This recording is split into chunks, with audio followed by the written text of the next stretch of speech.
The Best You has firmly established itself as a leader in the world of personal development for over 10 years now. As a leading global brand, The Best You has created and delivered many unique opportunities that have helped and supported so many people in achieving their dreams and aspirations. During this time, we provided our customers with essential tools, skills, knowledge, and wisdom that is second to none. We have taken personal development to new heights, reaching hundreds of thousands of people from around the world, helping them discover their true purpose to ultimately becoming the best version of themselves. Since its launch in late 2020, we have built an amazing TV network where we share the best of The Best You, which is built with an impressive library of content that has been produced over the years, like the Best You Expo Talks, with all of the amazing speakers that have shared the stage. Inspiring People Interviews, where I interview top world leaders, speakers, athletes, and entrepreneurs. Such people as Baroness Michelle Moe, Alistair Campbell, Dr. Richard Bandler, John Amici, Michelle Patterson, James Arthur Ray, and so many more. Our NLP Live Talk series features talks from world-renowned NLP experts. In addition to NLP Live Talks, we launched our new TV show, The Best Series, where I interview some of the best coaches, speakers, mentors, and authors. People like Smita Joshi, Fiona Campbell, Erica Faye, Dr. Cheryl Wood, Barbie Layton, and the list goes on and on. Plus, there's a variety of other TV channels like the Rethink Academy, from renowned expert Paul O'Mahony, who teaches people how to make money with social media, how to nurture your list, how to manage social networks, LinkedIn, Instagram, and so much more. We're also very excited to announce our Mass Experience show. Sajady is an expert in transforming lives the fastest way possible. His methods break through the limitations of psychology, self-improvement, and even gene therapy. We have a number of these episodes streaming live now on The Best You TV. You can also watch Dr. Fabrizio Mancini's Thriving in the New Normal. Dr. Fabrizio Mancini is America's #1 healthy living media expert, a world-renowned chiropractor, Hay House International best-selling author of The Power of Self-Healing. In his show, he interviews world leaders like Jack Canfield, Nick Vujicic, Joe Vitale, John DeMartini, Brian Tracy, John Assaraf, Les Brown, and so many more. You can also watch Barbie Layton, You Are Amazing, where she interviews amazing people like Naveen Jain, Ken Honda, and Diana McKenna. What's exciting about The Best You TV is how we attract so many experts, leaders, well-being brands, and doctors interested in promoting their products and services. This is because they're able to target new and exciting markets by leveraging the power of TV apps like Roku, Amazon Fire, Apple TV, iOS, and Google Play. With engaging adverts with QR codes, information on the programs, and call to actions on their adverts. The Best You TV will soon be streaming hundreds of live events through its network. So act now. If you think you have what it takes and you're ready for the next level and becoming an instant recognized leader, then contact us today.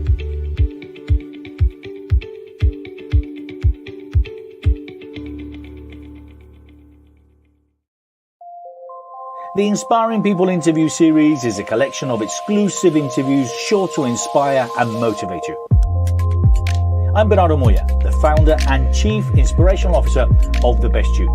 And in this series of interviews, I'm in conversation with industry leaders, thought leaders, self-made millionaires, Olympians, and global sports personalities, the influencers of today's world.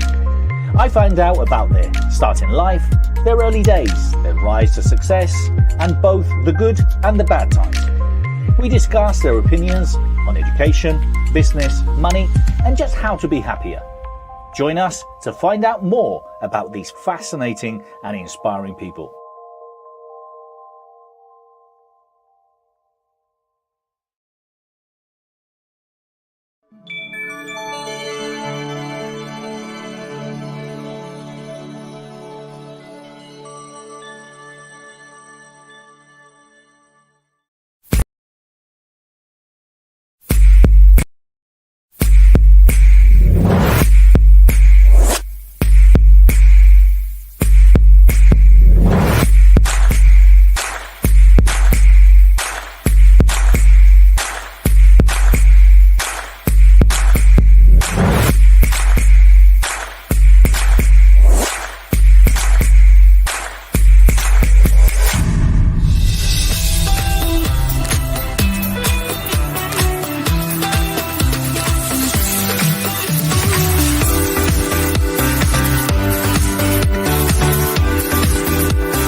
Future medicine will be the medicine of frequencies.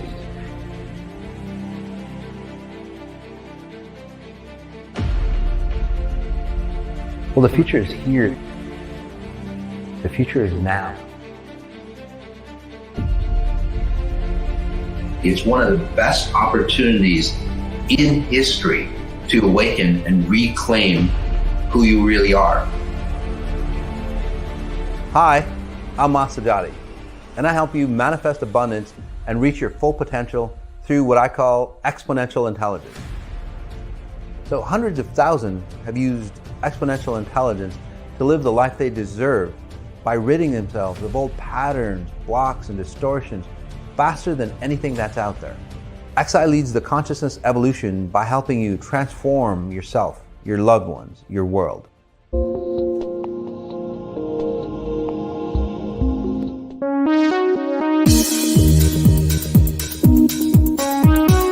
The Best You Expo has a history of connecting inspirational speakers, authors and leaders with those looking at becoming the best version of themselves. Speakers like Dave Asprey, Jim Quick, Marissa Peer, Les Brown, Jack Canfield, Brian Rose, Paul McKenna, Barbara De Angelis, Harry Diamond, Dr. John DeMartini, Baroness Michelle Mone and many more. The Best You Expo has promoted over 1,000 speakers and has been attended by over 100,000 people. International events have been held in the UK and in California, and the Best You Expo is coming back in LA in March 2023. Bigger, older. The Best You Expo will also be streamed on the Best You TV. This event is for anyone and everyone that wants to connect, reach, inspire. So act now. Get involved. For more information, go to www.thebestyouexpo.com.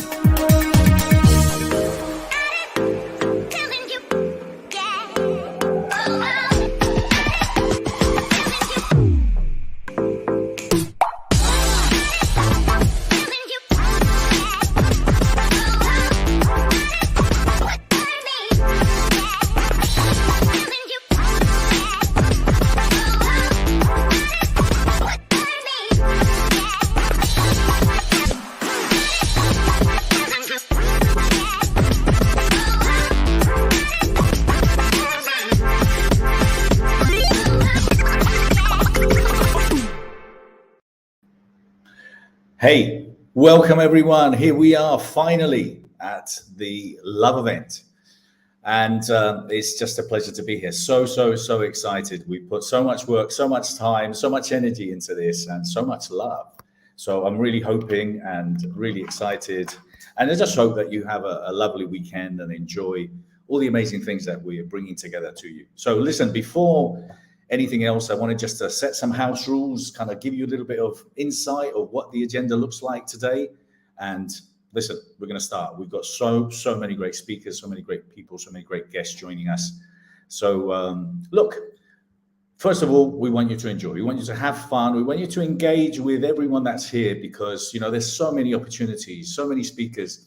And I think one of the things that we take for granted is that these are world leaders and experts that are, you know, giving their time up, sharing their expertise and their knowledge and everything, or, you know, to a degree, a lot of the things that they've learned for so many years, and they're putting it into a 10-15 minute panel or, you know, a 25-minute talk. So kudos to all of them and thank you to all of them, and appreciate and send them love and appreciate obviously everything that they're doing for you. There's so many ways that you can engage. Now, people are watching this event live. They're watching it live on the Love Event webpage. You might be watching it live on our TV channel, on the Best You TV, Roku, Apple, Amazon, Google Play. But we've also made it available for those that are wanting to engage with other people. Well, there's a Zoom link as well where you can go in, chat, engage, chat with any of the people that are going to be involved. You know, some of the guest speakers. We've got thousands and thousands of people registered. And apart from that, it will also be shared on Facebook. So there's no excuse. There's no excuse. It doesn't matter where you are.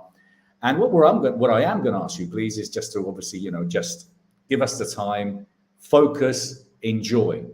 I hope that you only use your phone to literally get it out when you see a QR code popping up, because there's going to be plenty QR codes coming up for you to be able to take advantage of some of the offers, downloads, books, and opportunities to work with some of these amazing speakers and panelists. Apart from that, hashtag the Love Event. That's what we hope you share throughout the whole weekend. We want to hear what you think and connect. Tell us. We want to know more. But as far as I'm concerned, that's it. There's still an opportunity for you to go premium if you wanted to go for the premium online ticket. Why? Well, because pretty much all the speakers and all the guest panelists have contributed some great value content, books, masterminds, coaching, you name it. Over $10,000 worth of bonuses. Plus, additionally, you'll be able to get the recordings first. So I highly recommend you go premium. I'm going to share a little bit more about that as well. But look, I want to thank so many people. And first of all, I want to start with, the partners and the sponsors that have contributed. Without them, we couldn't have done it. With their resources, their teams, their energy, and also their money, we've been able to make this event happen. So I want to give a special, very special thank you. And I've got some of these guests joining me this morning, David Fagan and Isabel Fagan. They've been amazing, them and their team supported us all the way through. Also, Sajady, who's also going to joining me later on today, and he'll be speaking and involved in multiple panels. David is going to be hosting the event with me too. So very grateful to them. Jen Duplessis, who's also has been a lovely partner, collaborator, supporter of the event. We've got some great brands like Hotmart, who is a great platform, and Jason, who works for Hotmart, is going to be speaking today. Positive Prime, very, very grateful to Kim Serafini. We've got Danella Burnett, who's also contributed to quite a lot of speakers. Allison, Moya, Rose Rogers, I want to thank her as well. Mo Rock from Los Angeles Tribune, Doria Cordova, who's also helped. And I want to make sure that I also thank Jennifer Hough, Ken Ronchen, Caroline Corrie. Caroline Corrie is amazing. She's a producer of Superhuman, Invisible Made Visible. I'm going to show you a little show reel on that also at some point later on today, so you can get a feel of who Caroline is. She's phenomenal. But anyway, I want to thank all of them. I want to thank also all the speakers, all the panelists, everyone that is participating in this event. Okay, so thank you so much. Now, before I bring my first guest on, I want to share why I came up with the idea of this event, and the reason is obviously because for me particularly, it's been a journey. I've been in personal development, passionate about personal development for a long time, and I read all the greats: Jim Rohn, Brian Tracy, Jack Canfield, Les Brown, Sharon Lecter, Roki Yosaki. I read so many greats, but I really got involved in personal development through NLP, Neuro-Linguistic Programming. And cutting a very long story short, lost my money twice, but then I got involved in promoting events. And I started with NLP Life Training, promoting Dr. Richard Bandler and Paul McKenna. And then after that, I created this brand, which is The Best You. And that's who I am. I'm the founder of The Best You. I'm the author of The Question. And well, through the Best You Expo and a lot of the events that we've done over the years, I promoted more than 1,000 speakers and had over 100,000 attendees attending all these fascinating events. So I'm very blessed and very honored. It's been a very interesting journey, and hopefully I'm just getting started. So what I'd like to share with you is that on that journey of myself becoming the best version of myself, and I think it is really important to be congruent in life, because I feel that there's a lot of speakers in the personal development world industry that don't necessarily focus too much on being congruent. If you're happy or you promote happiness, well, be happy. If you promote wealth, well, you should be wealthy. If not, how can you teach others? If you're a good coach, well, you should be able to be coachable. But for me, one of the things that I felt that was missing throughout these years was conversations around love. I felt that it was too much of a private conversation. I felt that people weren't really open to talk about love and bring love and be able to kind of share love through kindness, through caring. And that's where I came up with this idea of the love event. It was something that was quite close to my heart for quite some time now, for probably a year. And at the same time, I was writing a book. I've been writing a couple of books. I've written quite a few books, but I'm actually launching a book today. And it is all about love. So I felt it was a missing conversation. I wanted to do something about it. I wanted to bring people that believe in the same kind of things. And as I said, I'm just very blessed and honored to have so many thousands of people joining us throughout these 3 days, and to have 40, 50 speakers already involved in potentially, being here and sharing their knowledge and expertise. So with that said, I shared the idea with David and with Sajady on the opportunities for us to be able to have an event around that. And that was why I wanted to produce this event, because I felt there was something that was needed. I think, and I'm going to bring some of my guests on who I would love to share kind of their ideas of why they wanted to get involved. I think one of the things is that we tend to love the wrong things. We tend to chase the wrong things. We want to buy and accumulate things.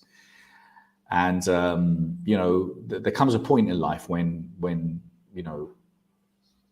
all that is completely immaterial because, hey, if there's one reality, is our mortality. So why wait? Why wait, till the end to realize that the most important thing is love? Why not explore that? And I think, there's a lot of people that are helping others now through education, through books, through psychedelia, through God, whatever it is, to find ways for all of us to elevate consciousness. And that was one of the main reasons why we wanted to put this event together. It isn't only about love and relationships. It's so much more. It's deeper than that. So, as I said, I hope that this is going to be a subject that we can implant in everyone's mind, and we can start exploring what opportunities there are for us to bring more love to the world, because God knows that we need it.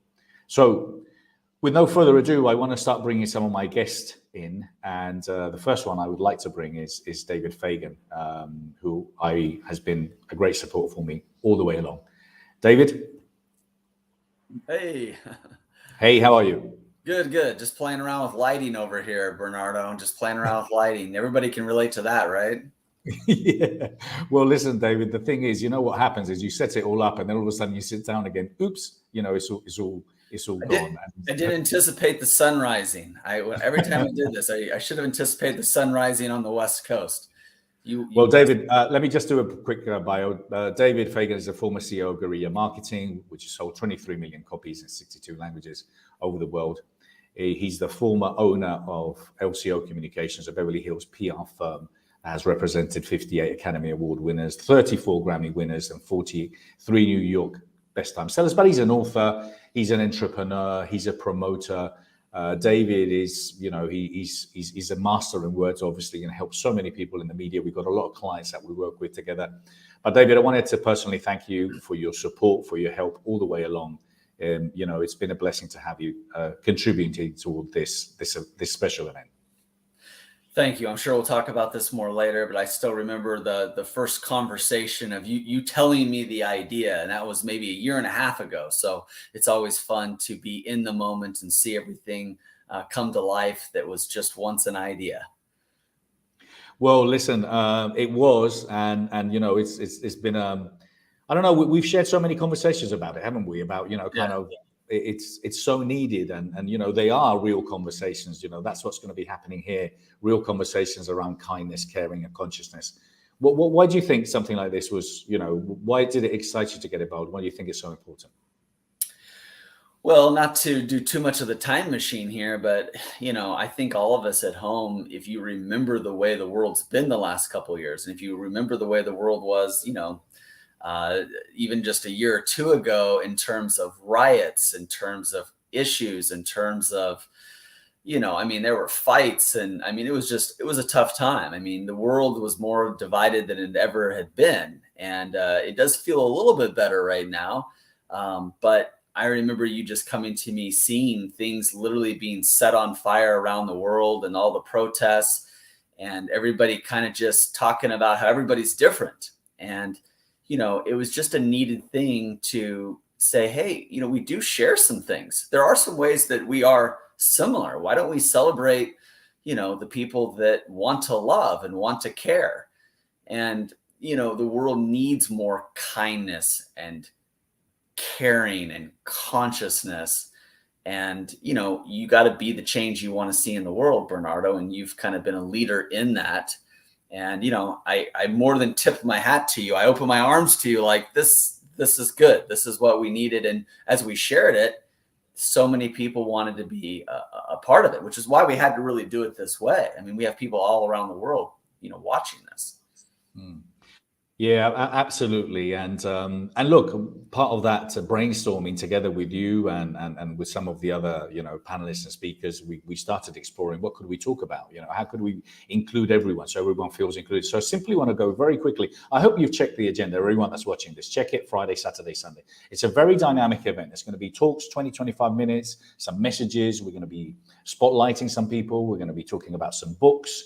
But also there's some amazing panels. I just want to do a quick read so you can just get a feel of the panels that we've got. So for today, we've got Takers, Breakers, and Narcissists. Oh My, that's one of your great titles, David. How to Deal with Difficult People. And we've got Sara Davison on that panel hosting it. Bringing People Together, which I believe you're hosting, David. Yep. What would the world be like if, and we got Dame Doria Cordova, who I'm going to bring on stage in a minute, who's hosting that. What would the world be like if? Let's just wonder. We got a panel on psychedelics, which I'm going to be involved in. I'll be hosting, loving that. Psychedelics and elevating consciousness. We've got the Paying It Forward panel, which is also very exciting. Tomorrow, we've got more panels. Becoming Superhuman Through Love. That's Caroline Corey, Nate Selesnik. We've got Chad Allen, fantastic people there. Tough Love Leadership, David, which you've brought up as well. Tough Love Leadership. Love that. Do we find love or cultivate it? And that's, I think, one that's Mass is going to be running with us. We've got another panel, which is Taboo Sex Topics Expert Panel, Rated R, which is a panel that's going to be hosted by Dr. Darcy, who's amazing. She is a phenomenal talent who has been on E! Entertainment for many, many years. And then on day 3, we've got speakers for Making the World a Better Place, Radical Alternative Healing, Unlimited Love, discussions on ethical non-monogamy. We've got Love is Good Business, how businesses are succeeding and making a difference. We also have Doria managing that one for us. And then let's finish talking about aliens, ghosts, and supernatural, understanding the beyond. So we've got something for everyone, haven't we? Yeah, we really do. It's funny, you mentioned this earlier, but people, they hear the love event, they immediately think, oh, people falling in love. And yeah, maybe that's a small part of it, but love is such a big word and it does encompass so many things. And I'm glad we've got Doria coming up here too. She's going to give us that Hawaiian word I can never say, right? Yeah, aloha. Well, let's bring Doria in. Come on. There she is. There we go. Now for extra credit, who can spell it? But yes, give us the love, Doria. Yes. Aloha, everyone. I am so excited to be here. And I know that usually I talk about access, and one of the things I was thinking this morning, and by the way, it's very early for us here in the West Coast, just so you know. Yes, David and I are like going, okay, my God, there's a world out there this early in the morning. But I was going to say the great thing about Doria, please, darling, let me just do a very quick intro for you. Oh, sure. This is not enough for you, but anyway, Dame Doria Cordova is a CEO and owner of Accelerated Business Schools, Money and You, and other accelerated programs. For over 4 decades, her programs have been presented in English, Chinese, Japanese, Tamil, and now in Vietnamese. Her programs have over 200,000 graduates from over 85 countries. She is a humanitarian, to say the least. She's a mentor for nurturing and sustainability. And she's an entrepreneur. She's the #1 best-selling author of Access to Cash, the new definition of wealth, and it's not what you think. And David will be interviewing Doria to talk about her book later, he obviously, they contributed to put it together. So Doria, let me just say to you first, te quiero, okay? I love you. You are such a breath of fresh air. You are just pure love in a little Dame Doria Cordova format. So thank you so much for being so lovely. Thank you. I get so excited when I get around you guys and talking about love, my favorite subject. So when I started to say that the whole love event is about creating access to all of you, to all of us, not only to all of these magnificent people that will be speaking and all the panels, but also we all will be having tremendous access to information. And I'm in a very monogamous relationship and I really want to stay in it. Just like that. But I'm very curious, like I was looking at the whole agenda and the variety is just so beautiful.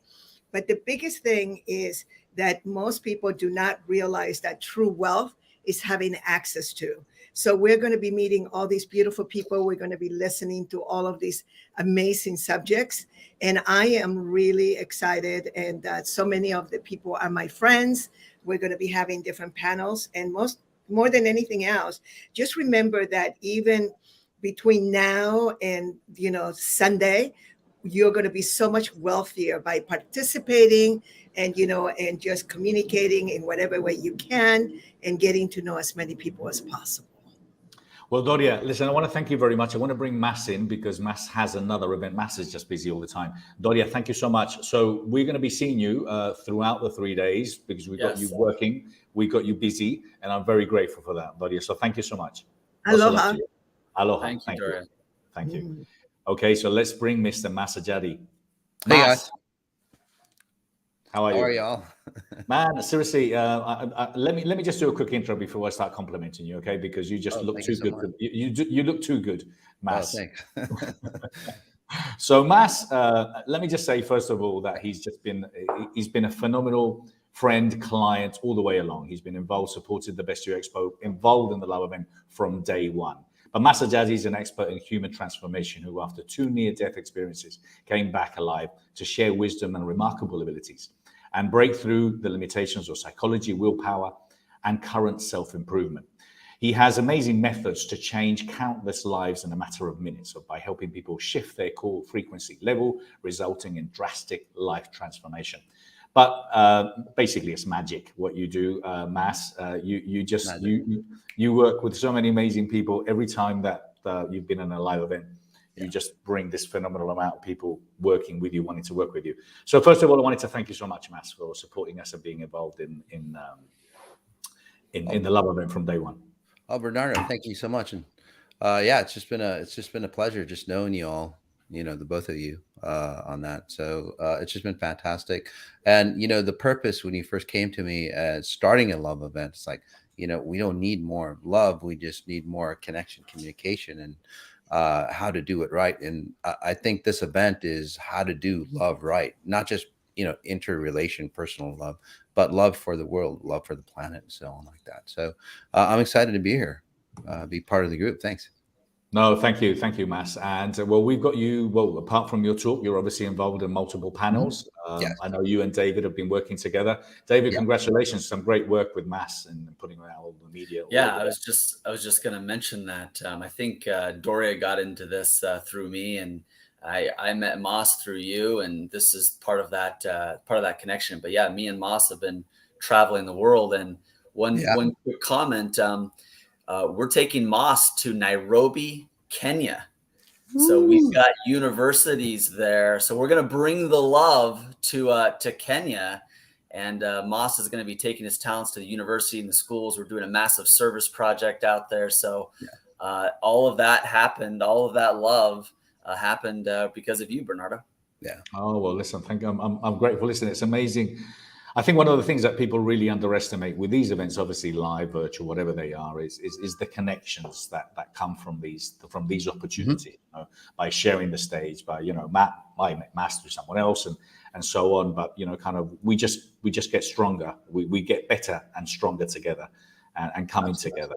And I think if anything, and I hope everyone that's involved here today, you are really sharing, that hashtag, the love event. Let's get people involved.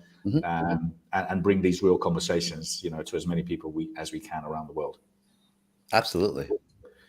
So, Mass, what are you going to be sharing with us in your talk? Well, actually, a lot of people, I'm just pulling the schedule up here. A lot of people, talk about love, and they talk about being kind, and they talk about changing the world. And again, it's not just this love event, not just like intimate love, but it's about love for ourselves. Really, it starts with that, or love that I could go so many ways, this way. And I'm just scanning the group as well. Some of you might actually feel the frequencies that I generate for you, even as I'm speaking. But where true love really comes from. So I'm going to be going in there and really redefining what love is. Because a lot of times, most people don't even know what love is.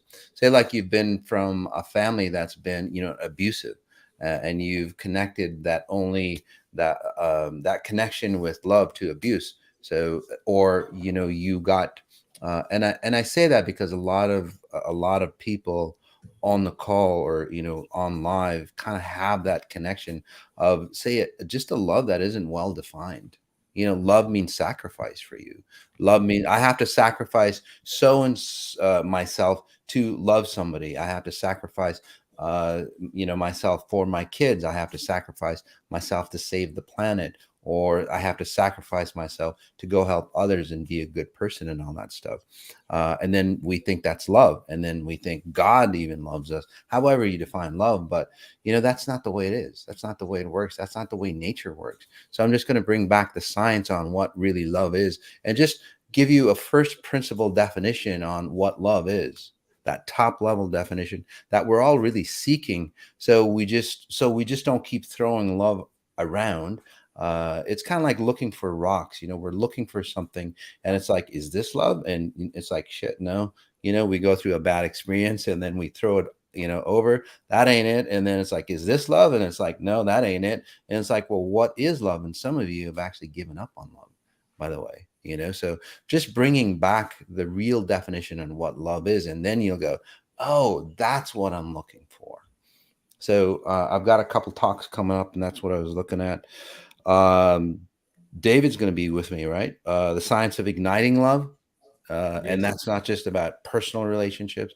It's about the love that you have within yourself. And once you have that, all the other loves kind of fall into place. But so that's really good. And again, it's the science behind it. It's not just about feeling good or and all that stuff. I will help you. It's a workshop. I will help you, guide you into a deep state, what I call hyper meditation, that'll get you into that feeling of, oh, wow, that's what I'm really here for. And wow, that feels really good. So many of you have experienced, but the new ones, it'll be fun for you guys to experience that. And I've got some other talks, but I don't know what they are. Listen, don't you worry, Mass. You and David, we've got you both busy working all weekend. So anyway, okay. Mass, thank you so much. Thank you so much for being here. I'm very grateful. And we'll catch up with you sometime later on today. Thank you so much. All right, take care, guys. Bye-bye. Okay, David. Anything else? What are you going to be sharing that you're excited about? And then I'm going to talk about a little bit more about the premium online ticket for those that might want to still connect. Honestly, I'm just really excited about sharing all the people. Me and you, we're very blessed. Many of the speakers are very blessed. And it is what Doria said. It's access. Access really is one of the biggest, best definitions of wealth. I would even say more than time. There are people that don't have a whole lot of anything, but they've got time, right? There's some homeless people living under the bridge, and I don't mean to say that in a flippant way. They've got lots of time. That doesn't make them wealthy. So people say time is more valuable than money. I would say access is even more valuable than that. And I got that definition from Doria. And so I'm excited to share the access to all these great people that are changing the world, people that are writing books, people that are what we call thought leaders, people that have their own shows, people that have their own magazines. There's a lot of people out there just putting some good in the world. Mo Rock of the Los Angeles Tribune, been around since 1886, not Mo, the paper. He's younger than that. But, he wants the good news in the world, not just the news, but the good news in the world. And so, he's taken that media outlet, a massive media outlet, and focused on the good and the love and the self-improvement and the personal development. So for us and the Love Event to be able to give you all access to these thought leaders and their media and their outlets and their books and their materials and their resource, that's what I'm most excited about. David, well, listen, thank you so much. We're both going to be hosting throughout the 3 days. So thank you. Very grateful. And as I said, listen, if you're watching from home, there's going to be multiple opportunities that we display a QR code, or ways that you can engage with some of the speakers, take advantage of some of the offers. So please make sure that's the only reason you get your phone out, and also to hashtag us on Instagram if you want. David, thank you so much. I'll catch up with you later. Thank you. Take care. Lots of love. So I think I mentioned before the opportunity for you guys to get involved with the premium online ticket. So I simply wanted to kind of really explain to you what it entails. First of all, it's a very small amount of money. It's only $49. But with $49, you could get $10,000 worth of bonuses. And anyone and everyone that's involved in the event is contributing. There's coaching programs. Jen Duplessis has given a masterclass. Nate Zalesnik is giving us, a program to his vibration. Bobby Layton. John DeMartini gave an ebook. I'm contributing with a course and also a book. Michelle Dewsbury is giving an ebook. Sara Davison, who's coming up next, she's also contributing with a book. David Fagan, Greg Reed, Marianne Alpha, and obviously Positive Prime. So there's so much great value there. And additionally to that, you get access to the recording. So Doria Cordova is giving something as well, Sajady. So take advantage of it. Take advantage of it if you can. There's just a QR code there. That's all you've got to do is just get your phone out, scan it. And if not, go to the Love Event sidebar, thank you. And that will take you also to that same link. We're going to be talking about this throughout the weekend, but I wanted to thank you also. So look, we're going to play a very quick commercial. And in 2-3 minutes, we're going to be back and we're going to be talking. And basically, we're going to have our first panel, which is all about takers, breakers, and narcissists. So very exciting with Sara Davison, Michelle Dewsbury, Francis S., Robert Mack. We've got some phenomenal people coming up. So best of love to you. Come back in a minute. Thank you.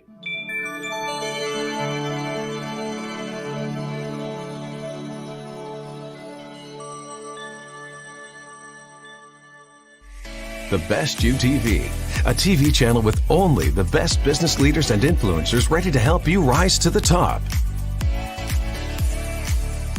Available now on Roku, Amazon Fire, Apple TV, and Google Play. Are you in the personal development world trying to reach a larger audience? Are you a motivational speaker, an author, therapist, coach, or business guru tired of pushing out content with little results? Gain more clients and expand your business today. Get your show or content on The Best You TV.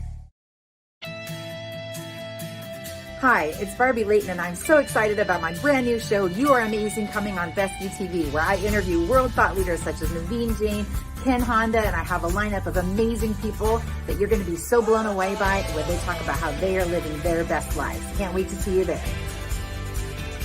Welcome. I'm so happy to see you here on the main stage. Best You Miami 2021. We finally made it. Oh my God, it's so exciting. Now available on the Best You TV. Available on Roku, Amazon Fire, Apple TV, and Google Play.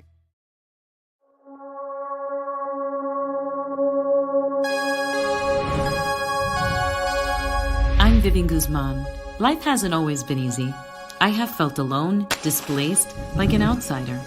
The world needs a place of belonging, which is why I created Dishing It. Cheers. On Dishing It, I cook foods from around the world. My guests share their stories, and we inspire the world. The reason I save marriages past, present and future is because I want it to be that lovely, cute 80-year-old couple that you see still holding hands is the norm.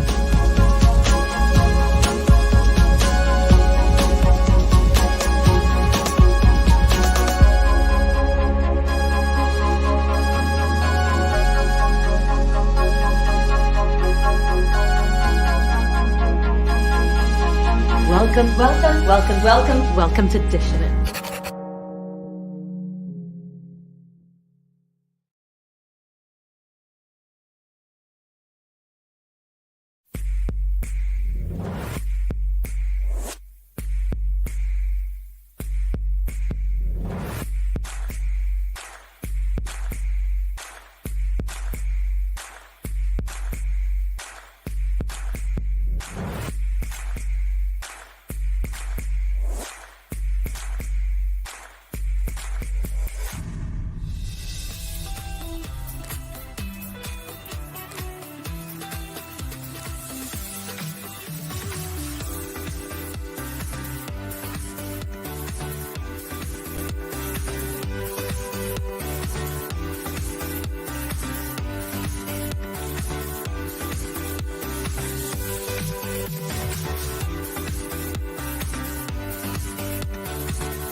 My passion is to set people free by helping you transform any area of your life more effectively and faster than anything you've tried before.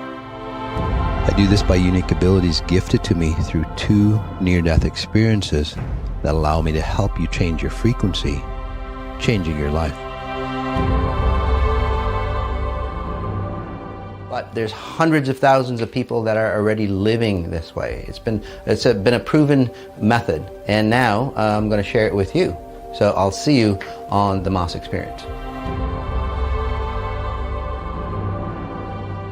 The Best You TV, available now on Roku, Amazon Fire, Apple TV, and Google Play.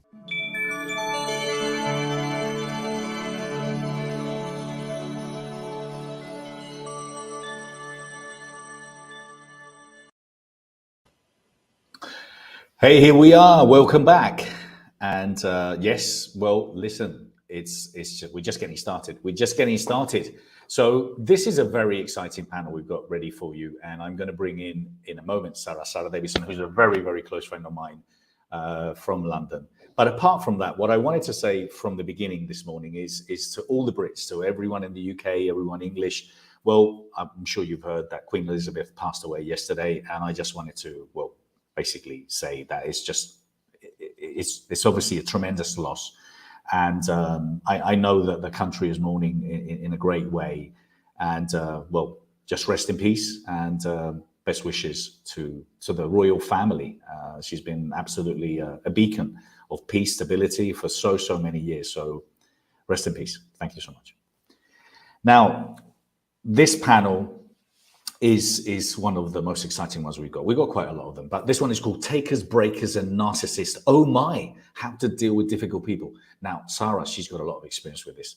So let me bring her in first. Let's see that big, beautiful smile. And let me just say, this is a very good looking panel. We've got very good looking people everywhere, but this is a very good looking panel.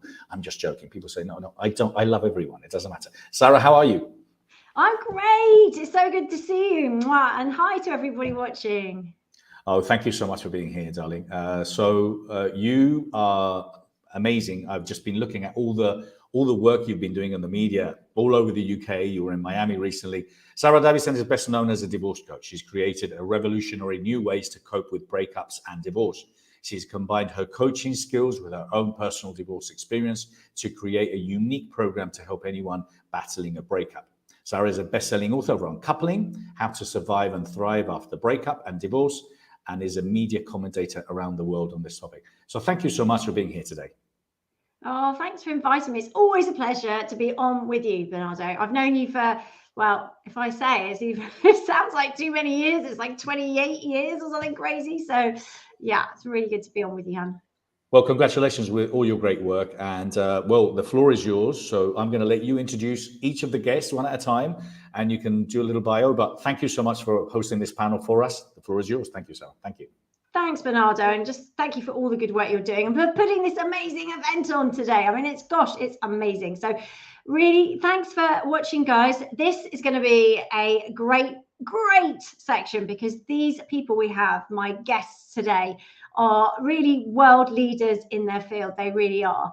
I know they've all had experience of this topic, takers, breakers, and narcissists. Oh my. Okay, so first of all, I would like to welcome my very dear friend, Michelle Dewsbury. Now, Michelle is an international philanthropist, speaker, coach, and author. And in July 2017, Michelle founded Unsilenced Voices, a non-profit focused on inspiring change in communities around the globe by encouraging victims to break free and survivors to speak up about domestic violence and sexual assault. Her desire to help victims of domestic abuse came from personal experience in such a relationship. It's great to see you, hon. Great to see you, Sarah. I feel like it was just yesterday you and I were in Miami together flying in helicopters. So I'm very, very excited to be on here. I know. If anyone wants to see, there's a really good Instagram post, a video on that Michelle posted on Insta. So do check that out. It's hilarious. It was so good to see you. Okay, and let's get everybody else on. So we have Jennifer Hough.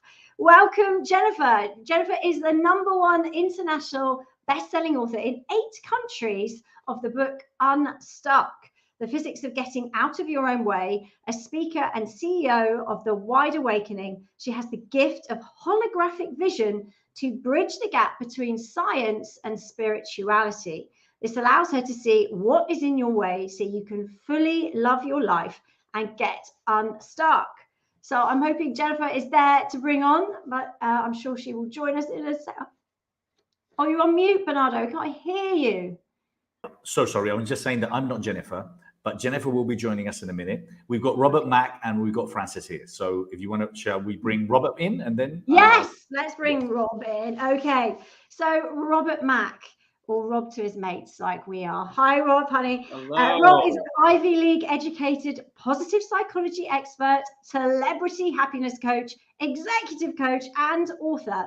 And Robert is one of the world's leading experts on the relationship between happiness and success. He helps individuals and organizations achieve an energizing balance of authentic personal happiness and effortless professional success based on time-tested, face-valid, empirical data and timeless transcendental wisdom. Welcome, Rob. Welcome to the panel. Thanks so much for having me. I'm so excited to be here.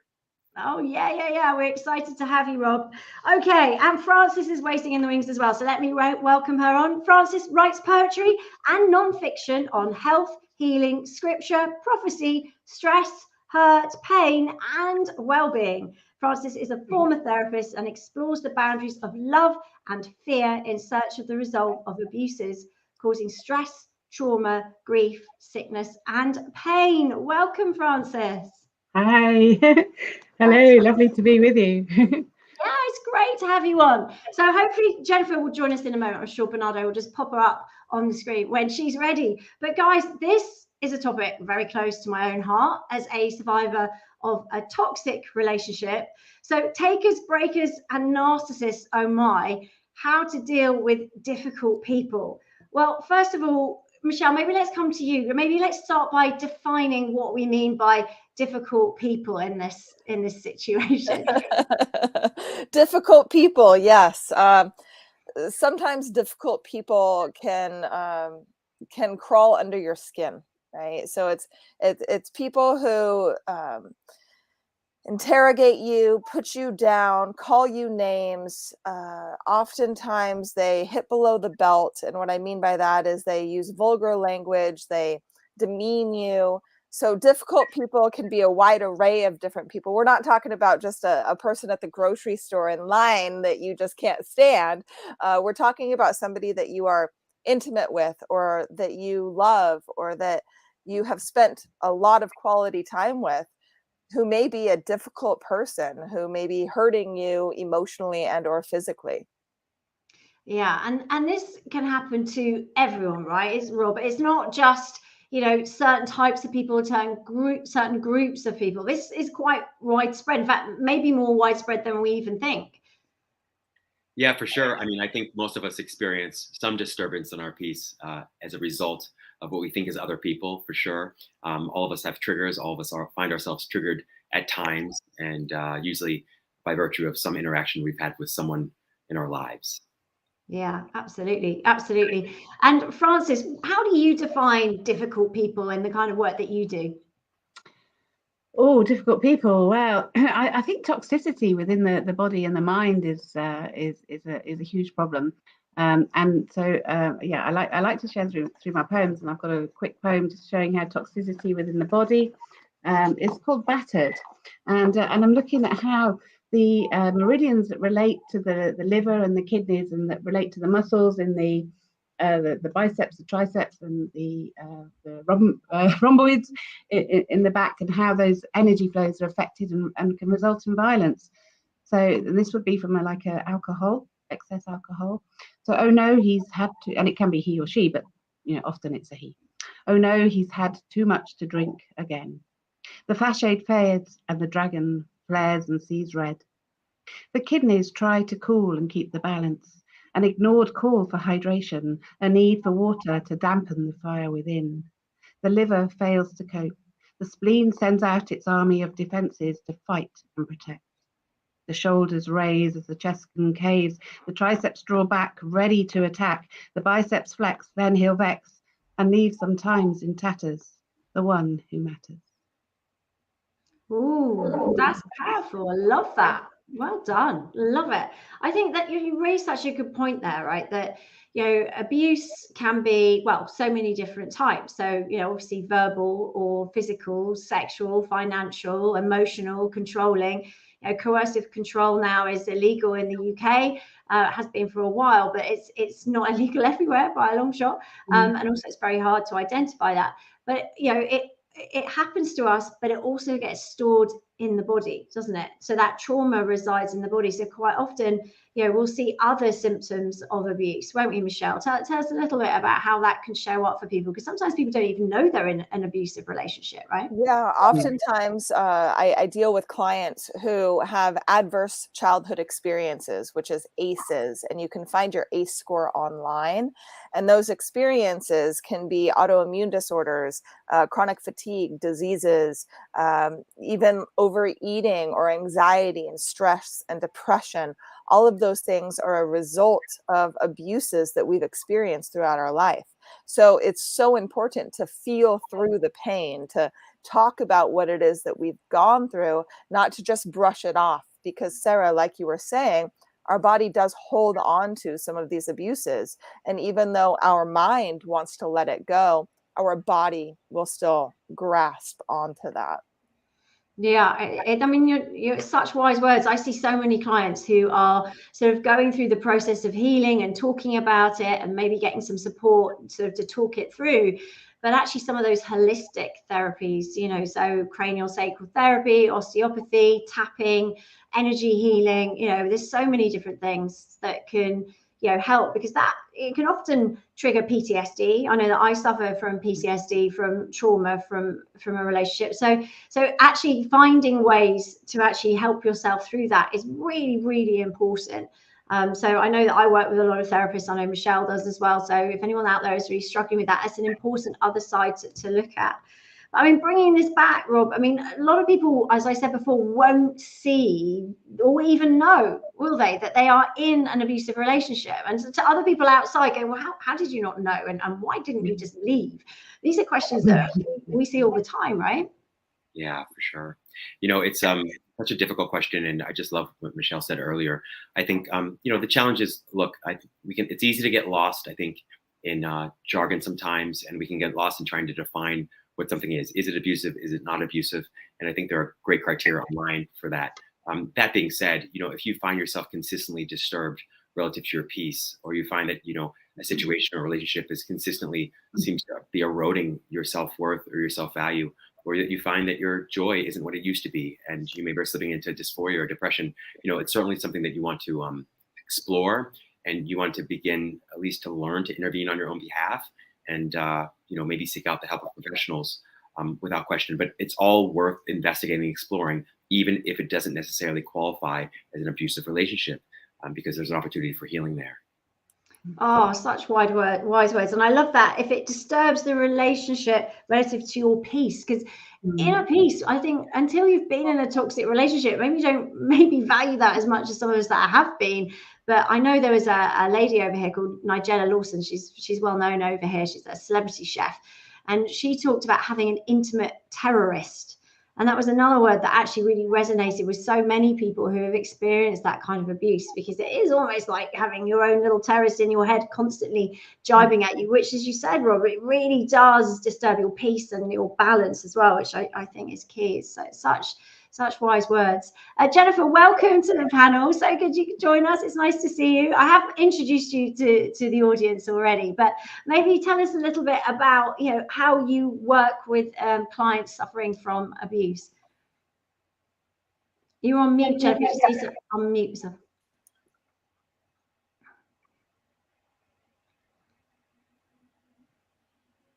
Okay, maybe Bernardo needs to do that for you. Oh, there you go. It's fine. It's great. So the way that we work with people, I teach a program called Get Out of Your Own Way. And Get Out of Your Own Way is around helping people to actually go direct with their own innate wisdom. And so oftentimes what happens in the kind of relationships that we're talking about here is that we give our power away to the person that we're in relationship with. in that if only they would like me, or if only they would approve of me, or if only they would give me that feeling that I'm searching for. And there's an entanglement that happens there. Get out of your way, which is the work that we do, is around transcending the need to have your worth, your happiness entangled with another's judgment, assessment, or the way that they behave around you, so that you can break free and be free. Because every person on this, but really ultimately our work is around connecting to the reason you were born, and that every single person was born for a reason. And I hear this a lot, that the person that's abusive, or the person that seems to be saying things that judge or hurt me, they're my teacher. And I think to myself, that's a prime example of entanglement. They're not your teacher. They're an opportunity for you to choose who you really are instead. And so that would be a way of looking at things that's a way we would approach it. I love the genius that's already been shared, by the way. Thanks, you guys. So good. No, and I love those wise words. I think it's so true. And I find, and I often say, so I run a training school where I train people to become breakup and divorce coaches, and to specialize, if they do my advanced program, in how to help clients cope with coming out of toxic relationships. And I use difficult and toxic rather than abusive, just to dial down the emotions attached, as Robert was saying earlier. It doesn't really matter what you call it. It's not always helpful to use those stronger words. But it's so true that quite often content that I'm delivering, I say, guys, can we just have a quick thank you to my ex-husband, because he's delivered some amazing ideas for content this week. We can all learn and turn it into something that can help loads of others. And actually, it's just a really nice way to sort of turn that pain into your power, I guess, too, which I think, Jennifer, is so important, as you were saying. Francis, tell us, if someone's listening to this and they're thinking, am I in a toxic relationship right now? What are the signs that people can start to look out for right now? Well, I use the hashtag love is not a cortisol. It's not a cortisol stress hormone that comes from when we go into that sympathetic nervous response, where we feel anxious, where we feel anxiety. For me, I suffered blood pressure problems, and my blood pressure would go up, and I was in and out the doctors all the time, and yet the medication wasn't making any difference, because I didn't have a problem with my heart, except it was broken. And I didn't have a problem with my adrenals, and I didn't have a problem with my kidneys. And so my body didn't get on well with the medication. It didn't control my blood pressure, which would still surge, and life-threateningly so. And I had to remove myself from the antagonistic situation that I was living with. And so it's that anxiety, it's that increased pulse rate, it's the clamminess, it's the perhaps loss of self-control. I lost my rag a number of times, which that's not good for the family. And so it's that anxiety, it's that stress, it's that, like, I don't know how to deal with this. This doesn't make sense. And so love is not a cortisol. It doesn't cause those stress hormones that make us ill. They make us anxious. They cause hurt and pain within us. And also, you've got somebody that won't talk, won't discuss, won't rationalize, won't reason, won't sort of counsel either. And so, but I think it's very hard, because when you are in that sort of relationship, your sort of self-core and self-worth is totally eroded, and you just carry on in life, not really getting to where you want to be, where you are. Yeah, it's very, very destructive, very emotionally destructive. Absolutely. Very, very destructive. And I think, it's so true, Francis. A lot of people do find that their body is reacting as well, which is really interesting to share your story. Thank you for that. And Michelle, for you, what are the red flags that you see in your clients? Maybe they don't see themselves. What are the warning signs that you can point out to people watching right now? Well, I remember when I was in my abusive relationship, one of the biggest red flags was how my counterpart, my spouse, my partner, would speak to the people around him. And he was very demeaning and like chauvinistic in a way, where he believed that he was better, and he would request information or say we were at a restaurant, request a drink. There was no please, there was no thank you. And then the way that he spoke to the people around him, the way he talked about his friends and his family members. And then the biggest thing that we have, and I know you didn't ask this question, Sara, but if you are watching and you think that you might be starting to date a narcissist, or you think that some of the red flags you missed, you pick up a cell phone. We have cell phones, and Google that person. You can find out all kinds of information online about that individual, how he or she posts, if they're respectful, all sorts of different things. So there's a lot of red flags, and the biggest one is watching how he or she speaks to other people.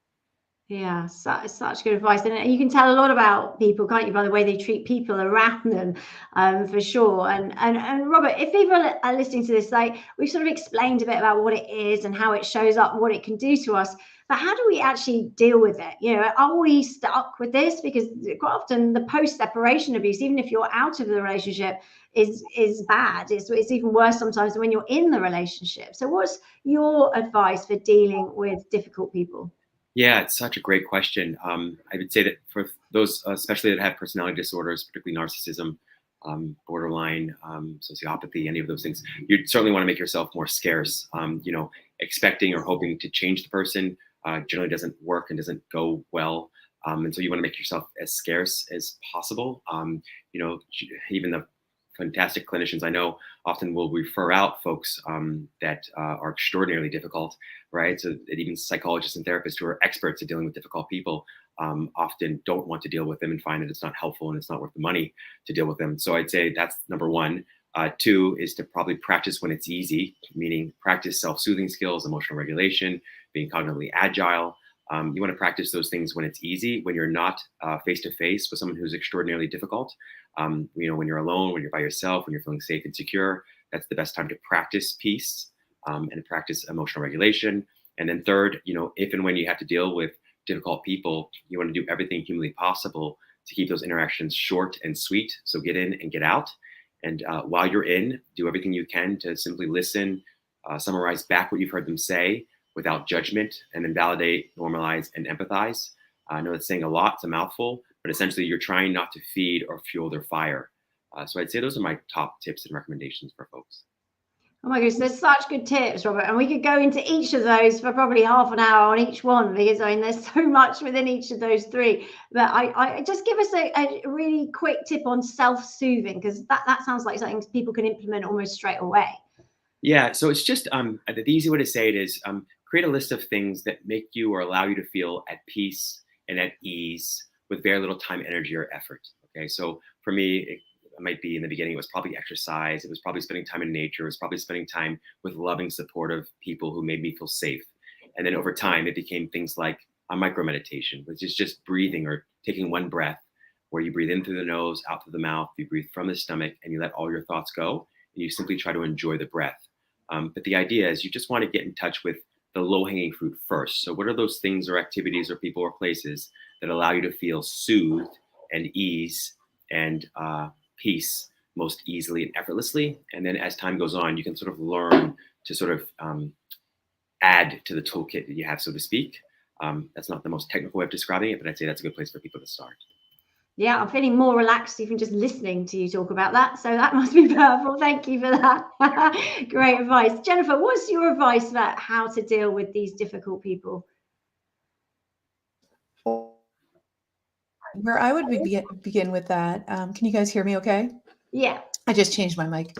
So one of the things that I've noticed is that in going all over the world, it doesn't matter really where you go, people that behave that way, and I tend to avoid using labels only because of this. There are the people that definitely are diagnosable. And then there are people that when they get stressed out, they behave a certain way that maybe is suboptimal, to be sure.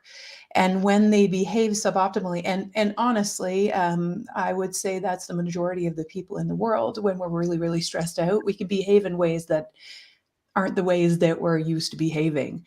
So there's a spectrum on which people that behave narcissistically exist. There are diagnosable narcissists, but there are people that start to behave narcissistically, and I can include myself in that sometimes when I'm really, really afraid, right?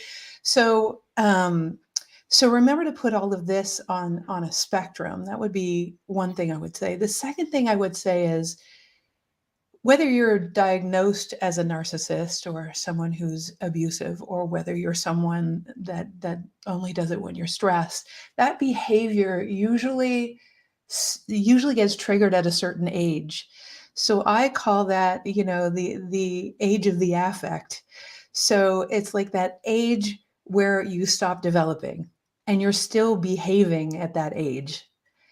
And so oftentimes, one of the things that I find is really effective, along with Robert's incredibly great advice that we could talk a whole day about, one of the things is this idea that, imagine that someone, if we look at the age where they stop developing, and you start to acknowledge that this person is still acting like they're 6 years old. They're very selfish, it's all about me. And that's how 3, 4, 5-year-olds act. They are all about me, trying to figure it out. So imagine that those short, brief interactions that you have with those people are interactions with a 3, 4, or 5-year-old. It's the same kind of communication that you have with a 3, 4, or 5-year-old. And sometimes people's upset is, well, they're 55 years old. They should behave differently. That's not the way a 55-year-old behaves. Well, actually, if they are really traumatized at 5 years old and they never get any assistance, that's exactly how they should behave, because they've been practicing it for 50 years. So they're actually really well practiced at it. So this idea that they should be different is often what causes a lot of the upset. And if we can actually should them back to 5 years old, like they should be 5 years old, because they never got the help. And if they never got the help, there you go. So now it's learning how to deal with that and making it as brief as possible, as Robert said. And I would absolutely double in the spaces between dealing with them. Make sure you do everything you can to bring yourself to that place of remembering that you are a divine child of the infinite. Literally, the infinite thought you were a good idea, and that's why you're alive. And connecting more with that self. They're just a divine child of God, carefully disguised as a dickhead currently. Right? Very eloquently put. Couldn't have said it better myself. I love that. Thank you, Jennifer. That's really insightful. And I do agree. You have to bring yourself back to reality and try not to just go around talking to everybody about it and just trying to get love and connection on that topic, because it's just going to keep perpetuating and keeping you stuck. So good to shift your focus and get onto something else as quickly as you can. So let's see, Francis, what's your top tip for dealing with these difficult people? You're on mute, so just... Yeah, I'm a practitioner as well, so I practice health kinesiology, which is just amazing at the speed that it shifts things, because with the muscle response testing, we access where a problem has actually set up. It might be at that 5-year-old point, but somewhere in life, something that's actually set that up. And so we bring the body back into balance. But a technique that we all use is the hands on the forehead, the ESR, we call it. And this is something that anybody can use at any time. It's so good to do before you go to sleep or when you wake up in the mornings, and just focus on what it is that disturbing the peace in the body, and it'll just help the forebrain underneath it processes, and the emotional connection comes back, and we're able to reason. So it's all about being able to reason, because when we go into stress, we lose that ability to reason. So that's a sort of very hands-on that anybody can do anytime, anywhere. It's wonderful. But so many therapies are so good, but that shifts through things very quickly. And I came to do my writing from my experience as a therapist, and the things that I found were setting up the problems that people came to see me with. And so now I like to share that through the poetry. Love it. Thank you, Francis. That's really, I love the quick tips that people can just take away straight away. I think that's really useful. And Michelle, I know you work with people all over the world on this. What are your top tips for dealing with these kind of people in your life? A, leave. B, if you are unable to at the moment, then go for a walk. remove yourself from the space so it doesn't escalate. Oftentimes, words have longer lasting implications than that of even physical violence, but words lead up to that physical and sexual abuse. So if you are stuck and trapped in that situation, I highly recommend just leaving and going for a walk. I used to go on hikes. I remember I used to yell at God all the time, like, why is this happening? Why can't you fix him? But all along that process, I learned that he was carrying me through that so that I could be doing what I am doing now. And it's just stay strong. And oftentimes I end everything with just keep swimming, and Finding Nemo, it's so important to remember what Dory says. And it's just keep swimming, just keep going, just keep putting one foot in front of the other, and you have the strength to change. Yeah, absolutely. And reach out and ask for help, I guess, is important too. And I know you run a charity that helps people, and I'm the patron of the Dash charity, which help people. But there are so many domestic abuse support charities around the world now that you can just reach out and ask for help, and they're free, and they will believe you. They understand, and there's like-minded people so sometimes you feel like you're going mad, you're the only person that understands what's going on, but there are people out there that do. Obviously, all these amazing experts do. One of my tips for dealing with difficult people is really, like, quite often when we leave a relationship, people say, oh, you're out of it now. And that's just like, post-separation abuse is something that is huge and very much underestimated, I think. So when you're out of the relationship, the abuse can continue, especially if you through finances or maybe the children, and that can be really painful and very difficult. But the perpetrator will know that, and that's why they target those things. So that's how they can still control you and hurt you, and that's a malicious attempt. However, physically distancing yourself is just one part, and I know we've talked about, Robert mentioned it and Michelle mentioned it too. Also, emotionally distancing yourself, and now that's much harder to do because, like we talked about earlier, it's in your head and it's disrupting your peace, as Robert said, to quote him.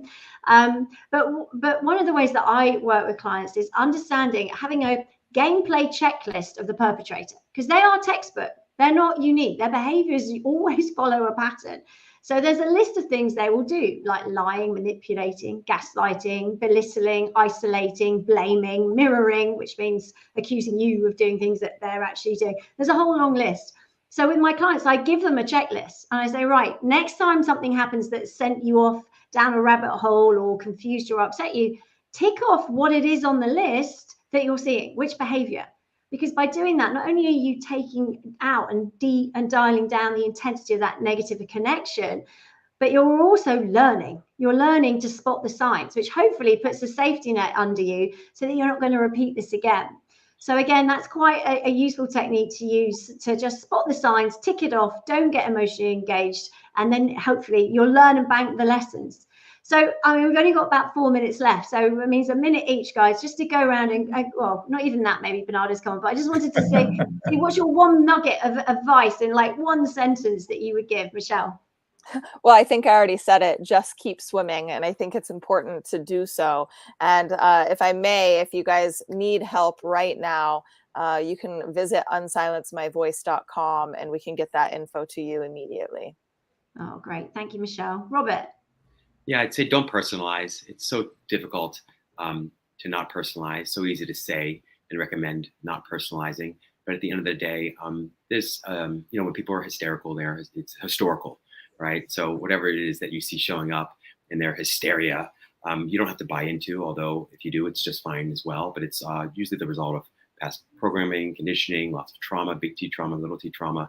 So do your best not to sort of personalize. And then just try to be the piece that you wish they would be. I love that. Wise words as always, Robert. Thank you. Francis, just quickly, one sentence. Well, I try to raise awareness with my poetry, and I have another hashtag, time to end all abuse, because we need to make it more known, the patterns, the behaviors, and then we're able to empower and to overcome and to stop, because the level of domestic abuse it's huge. Yeah. And the child abuse as well. It has to end. It has to end. And then we can start to work towards and create heaven on earth. And that's what I write on. So my books are on Amazon. Thanks, Francis. Jennifer? For me, it would be, I think Michelle touched on it earlier, transcend the need to ask the question why. It doesn't matter why. Ask a better question. Ask a question like, what can I do to feel better now? And the second thing is that, speaking of love, that falling in love with yourself resonates at a different level in physics. And if we can resonate with the love for ourselves, we attract different people into our life. So it's doing the work to get to that place and relentlessly doing it. So great. Those would be mine. Thank you. That's awesome. Thank you, guys. You've been a fantastic panel. I'd just like to say you can do this, everyone. You're not on your own. Ask for help if you need it. Thank you, Bernardo. Thanks for letting us on. Wow. Can I just do a big round of applause to all of you? Thank you so much. That was absolutely amazing panel. This could have gone on for hours. Thank you. I thought that was amazing. Sarah, thank you so much for managing it so well. Robert, fantastic. Michelle, Francis, Jennifer, I love you both. I love you all. And I just wanted to let you know that we got Sarah, we got Jennifer, we got Robert, we got Michelle speaking throughout, the event. So please check the agenda, because they're all going to be involved more. Thank you so much. I'm very, very grateful to you all. Lots of love. Take care. Lots of love. Thanks, Bernardo. Thank you. Well, that was an amazing panel. As you can see, it was just absolutely phenomenal. What tremendous advice and tips they gave us there. So look, the show must go on. So let's just play a very quick message and we'll be right back.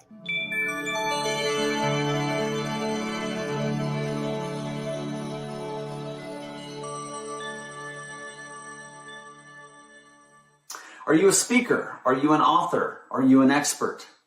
Do you have a message for the world? Are you crazy enough to think that you could actually make a difference? Well, at Top Talent Agency, we're looking for you. We want to help you publish that book, get the publicity you deserve, and actually monetize the message that you have to help other people. If you feel like you need somebody working in your corner to publish you, to publicize you, to promote you, to market you, to book you on stage, to get you featured in the media, then we're what you're looking for, and we want to talk to you. Go to toptagency.com or reach out to us today, because you deserve someone to manage your talent.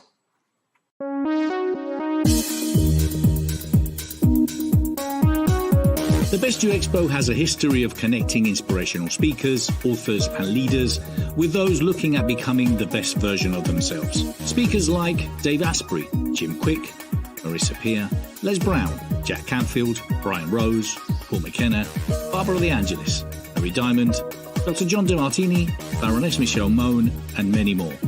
The Best You Expo has promoted over 1,000 speakers and has been attended by over 100,000 people.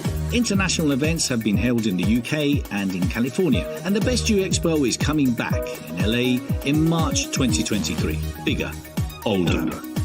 The Best You Expo will also be streamed on the Best You TV. This event is for anyone and everyone that wants to connect, reach, inspire. So act now. Get involved. For more information, go to www.thebestyouexpo.com. Founded in 2011, Hotmart is one of the global leaders in digital product sales. With a global presence and offices around the world, Hotmart is in a state of constant growth.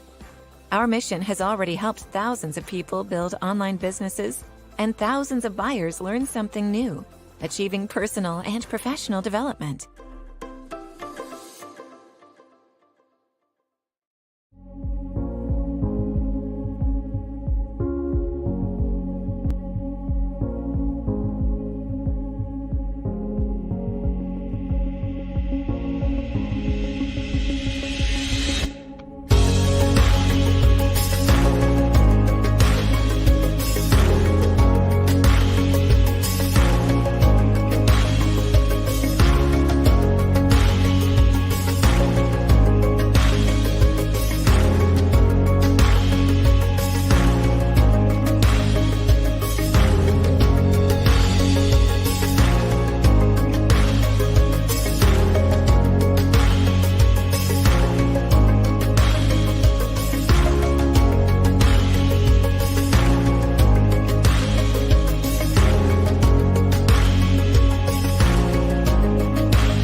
Hey, here we are. And well, we're just getting started. And I've got my next guest coming up very soon. And let me just do a very quick intro for her, and then let me just bring her in. And well, it's Allison Maya Rose Rogers. She's a renowned intuition expert, author, media host, and speaker. She's been featured on stages and platforms over the world. Allison has received multiple awards for her work with intuition and speaking, including the Award in Excellence presented by her City Summit Foundation. And her clients have included professional athletes, Olympians, and influencers. Allison. Hello, how are you, Bernardo? Lovely to see you. How are you?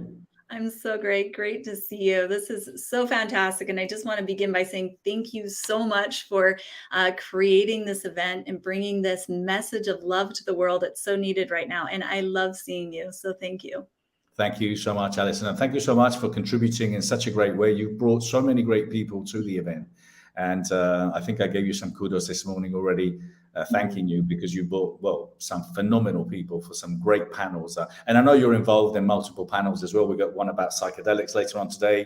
We've got another one about non-monogamy. And obviously, we've got your talk now. So I wanted to thank you because you've been doing some great things for so many years. And you're truly inspirational because you've done so many great things. And I don't know, how old are you? 20, 26? I mean, look at you. You look well, like I will tell you this. I'm going to be a grandma in about a week now. So I'm really excited about that. I'm a young grandma, but I'm 43 years old and loving every minute of it. So I feel better now than I've felt in my entire life. Brilliant. Well, congratulations. Well, thank you. I'm going to leave you with the talk. Please share the title of your talk. I know you've got a presentation. Just tell us to move the slides and we'll do it for you. Thank you so much. Okay. Yeah, I'll kind of go with the flow and see if we get to the presentation. The really important part of there's some assessments. So to start off today, I'm going to be talking about awakening the divine feminine. So I'm going to be primarily addressing women or those who identify as female, but men or those that identify as male, don't go anywhere, because although primarily my courses are for females or for women, I have had a couple of men take my courses. And in fact, the last man that took my course, he had been estranged from his teenage daughters, was seeking a relationship. And after taking my course, he actually had a beautiful relationship that he was able to rekindle with his teenage daughters. And he got married within 6 months to the love of his life. So men, pay attention to, because this is going to benefit you as well. But today I'm going to be talking about awakening the divine feminine and why it's so important. And really why it's important and why I'm speaking here in the love event is because this is about falling in love with your life. How many of you have gotten to the point in your life where you felt like you've had the achievements, you've accomplished the success, you thought, I'll be happy when I reach this level of my business or when I get to this point in my life, and then you've gotten there and you've somehow felt unfulfilled? It's probably because you've done it in a more of a masculine driven way and haven't been awakened to your divine feminine. So why is awakening to your divine feminine? Why will it help you connect more with your life? So 3 things happen when you connect with your divine feminine. Number 1, you get a better relationship with yourself. You fall more in love with yourself. Number 2, you get a better relationship with other people. You fall more in love with your clients. You have better relationships. And number 3, you have a better connection to your divine source, your higher power. You fall more in love with your purpose and allowing that divine to flow through you. And right now in the world, we are in an awakening of the divine feminine. And let me explain this. Over the past millennial, and by the way, I will tell you right now, I'm not a feminist. I'm not anti-man, but I want to go over some brief history here, because over the past few millennia, a few things have happened when it's come to women, especially connecting with themselves, connecting with others, and also connecting with the divine. So first of all, women way back when were seen as gods and were revered as very spiritual. And then there's a certain point in history when women were pretty much, for the most part, in most religions and in most governments, they were taken out. And these were run by men in a way that was what we call the unconscious masculine. So these were men that were not consciously masculine. They were not in their divine and were kind of run by power. And we got the idea that from this unconscious masculine, that there was this domination and this control. Now, the unconscious masculine is very me-centered, where the feminine, or leading from the divine feminine, is very we-centered. And so we had that happen. Number two, there were a lot of things that happened within women. So, for example, the Salem witch trials, women had to turn on each other in order to survive and in order to thrive. So there was this mistrust built with women. Even recently, in the 70s and 80s and 90s, women that were climbing the corporate ladder, there were only so many spots for women. And so women had to be really competitive with each other. So it created this mistrust within each other, this mistrust within relationship within each other. And then, of course, we weren't encouraged to use our intuition, which is one of the greatest strengths of the divine feminine.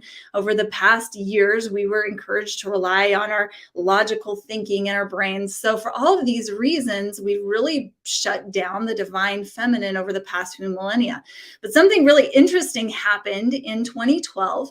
Many of the calendaring systems, including the ancient Mayan calendar system, predicted a destruction or an end of the world. You may remember this, right? Where everybody was thinking that believed in these calendar systems that there was going to be a meteorite that hit the earth, or somehow the earth was going to be destroyed. Well, of course, this didn't happen. But in talking and in researching over the past decade and talking to several people, what did end up happening was there was this shift. There was a destruction of the old way of doing things from the unconscious masculine and an invitation for the divine feminine.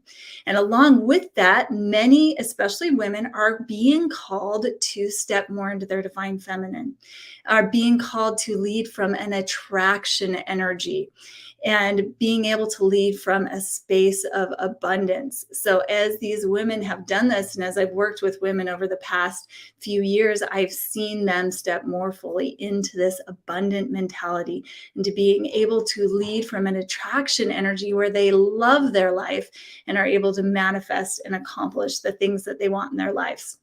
So, and this is really important because when you lead from your divine feminine, you don't hit burnout. There's many successful business women that I've worked with, and they've hit the point of burnout because they're leading from this masculine space instead of from the divine feminine space. So that's just a little bit of history, and hopefully you're getting as excited as I am. And some of these are resonating with you about the divine feminine. So how do you fall in love with your life, and how do you lead from this divine feminine? How do you create the space in your life where you can attract the things you want, where you not only have the success that you want in your life, but you also have the fulfillment. You're able to enjoy every moment of your life, and you wake up in the morning excited to start life, and you just love the life that's ahead of you. Well, there's some really important components. There's actually 4 different archetypes that are part of the divine feminine. And the divine feminine actually contains both the yin and the yang, which is the masculine and the feminine. So 2 of these archetypes are actually yin or feminine energy, and 2 are yang or masculine energy.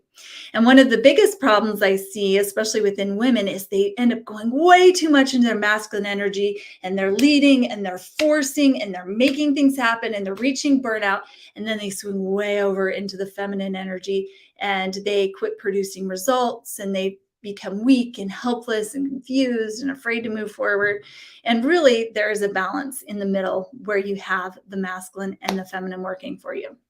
So with these 4 archetypes, I'm going to explain what they are.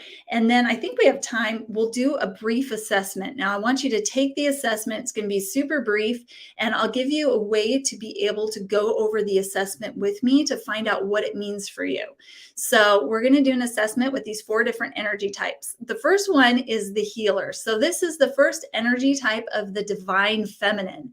Now, when you're in balance with this energy type, that's when you're aware, when you're connected, when you are able to tap in your intuition, when you're patient and unconditionally loving. And the healer is a yin energy, or more of the feminine energy.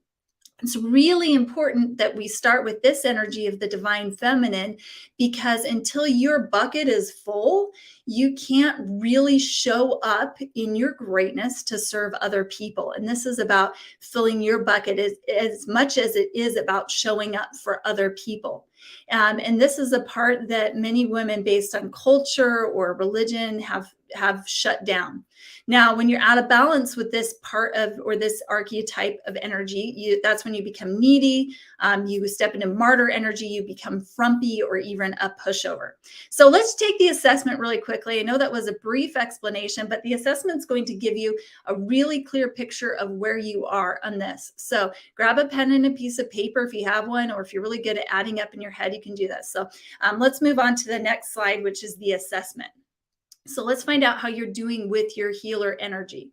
So I'm going to read to you 5 statements, and you're going to rate yourself on a scale of 1 to 5 on each of these statements. 1 meaning never, 5 meaning always. So 1 is never, 2 is almost never, 3 is sometimes, 4 is almost always, and 5 is always.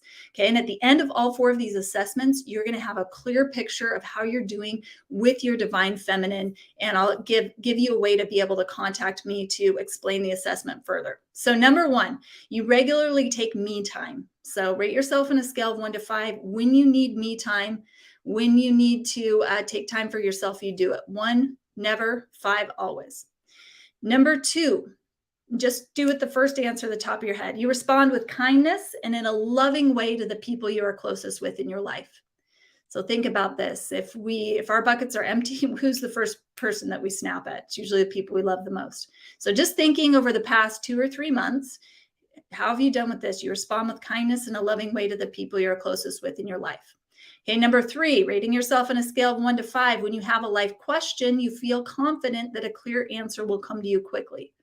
Well, this has to do with intuition. Again, rate yourself on a scale of 1 to 5. Number 4, you happily serve the people around you without complaining. This doesn't mean you serve everybody, but this has to do with that martyr syndrome, right? If you're going to do something for somebody, you do it, you're happy about it if you choose to enter into that. And then number 5, the last one, you're able to easily and effortlessly express yourself and your needs to the people in your life. So 1 would be never, 5 would be always. You're able to easily and effortlessly express yourself and your needs to the people in your life. So no one went through this really quickly, but go ahead and add up your score. And if your sum total is above 20, then you have a pretty good relationship with this healer, with this yin energy. If your score is between 12 and 20, you've got some work to do. And if it's under 12, then I recommend immediate intervention. You need to have a better connection with this healer in order to round out the complete divine feminine. All right, let's go on to our next archetype, which is the warrior. So we'll go to the next slide. The warrior is a yang energy. And this is where if women are too much in their warrior, they feel like they're too much in their divine, or too much in their masculine. But the warrior is really, really important because this is that energy within the divine feminine, that energy within you that is focused, determined, the producer and protector. So this is the energy that creates boundaries, the energy that produces results, that makes money, that gets shit done, right? And when you're out of balance with this energy, this is when you feel like in your life you're being too forceful, too masculine, too insensitive, or too harsh. So again, you can see the healer is very much that internal yin energy, the warrior, very much the yang, let's get shit done energy. All right, let's take the assessment. So the assessment on this one, if you can go to the next slide here. Again, there's 5 statements. You're going to rate yourself on a scale of 1 to 5, 1 being never, 2 almost never, 3 sometimes, 4 almost always, and 5 always. Don't overthink it. Just write a number down. It's really important that you get a score so that when you schedule an appointment, we can go over this assessment. So number 1, you complete tasks on time. Now, this is for both for yourself and for other people. So do you complete tasks on time when you commit to yourself you're going to do them, and with other people? Take both of those into account.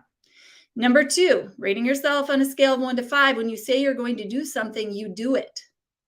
Again, when you make a commitment both to yourself, like you say you're going to wake up at 6:30 in the morning and go to the gym, you do it, and for other people.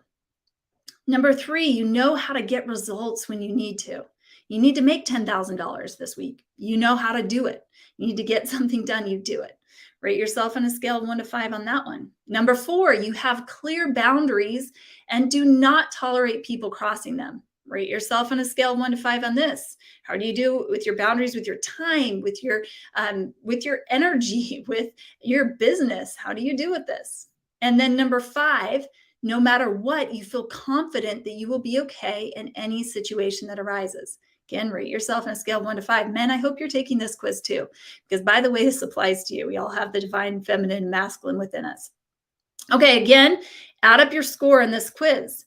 If it's over 20, great job. You have a pretty good relationship. If it's between 12 and 20, you got some work to do. If it's under 12, immediate intervention. Now, you may already notice a discrepancy between the healer and the warrior. Maybe you were way higher in the healer in your yin energy and lower in the warrior in your yang, right?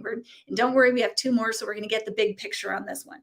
All right, let's go to the third. The third archetype or energy of the divine feminine, we'll go to the next slide, is the energy of what we call the temptress or magician, right? So this is the temptress / magician energy. If I'm speaking with women, I primarily use temptress, or those in female energy, I use magician for those in male energy. But here's what imbalance. This part of you feels sexy. You feel good in your body, you feel flirty, fun, carefree. This is all about enjoying this moment now. This has to do with the sacral chakra. And by the way, just a side note here, this is really interesting. When you're feeling stuck in your life or your business, writer's block, whatever, the best energy type to tap into of these 4 energy types is this temptress or magician, is the energy of awakening that sacral chakra, of play, of having fun. Most of us try and default into the warrior and push and get things done, but this is actually the best energy. I have so many stories, but based on time, I want to get to these quizzes. I'll save the stories for later.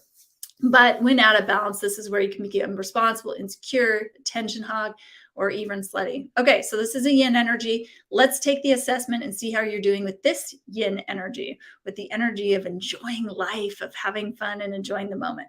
So let's switch to the next slide. And this is the quiz. So 5 statements again. You know the routine by now. You're going to rate yourself on a scale of 1 to 5. 1 is never, 5's always, or somewhere in between. So number 1, you feel sexy. Just think about it. The past couple of months, how sexy have you felt? How good have you felt in your body? This isn't for anybody else. This is for you. How sexy have you felt for you? How good have you felt in your body? Rate yourself on a scale of 1 to 5.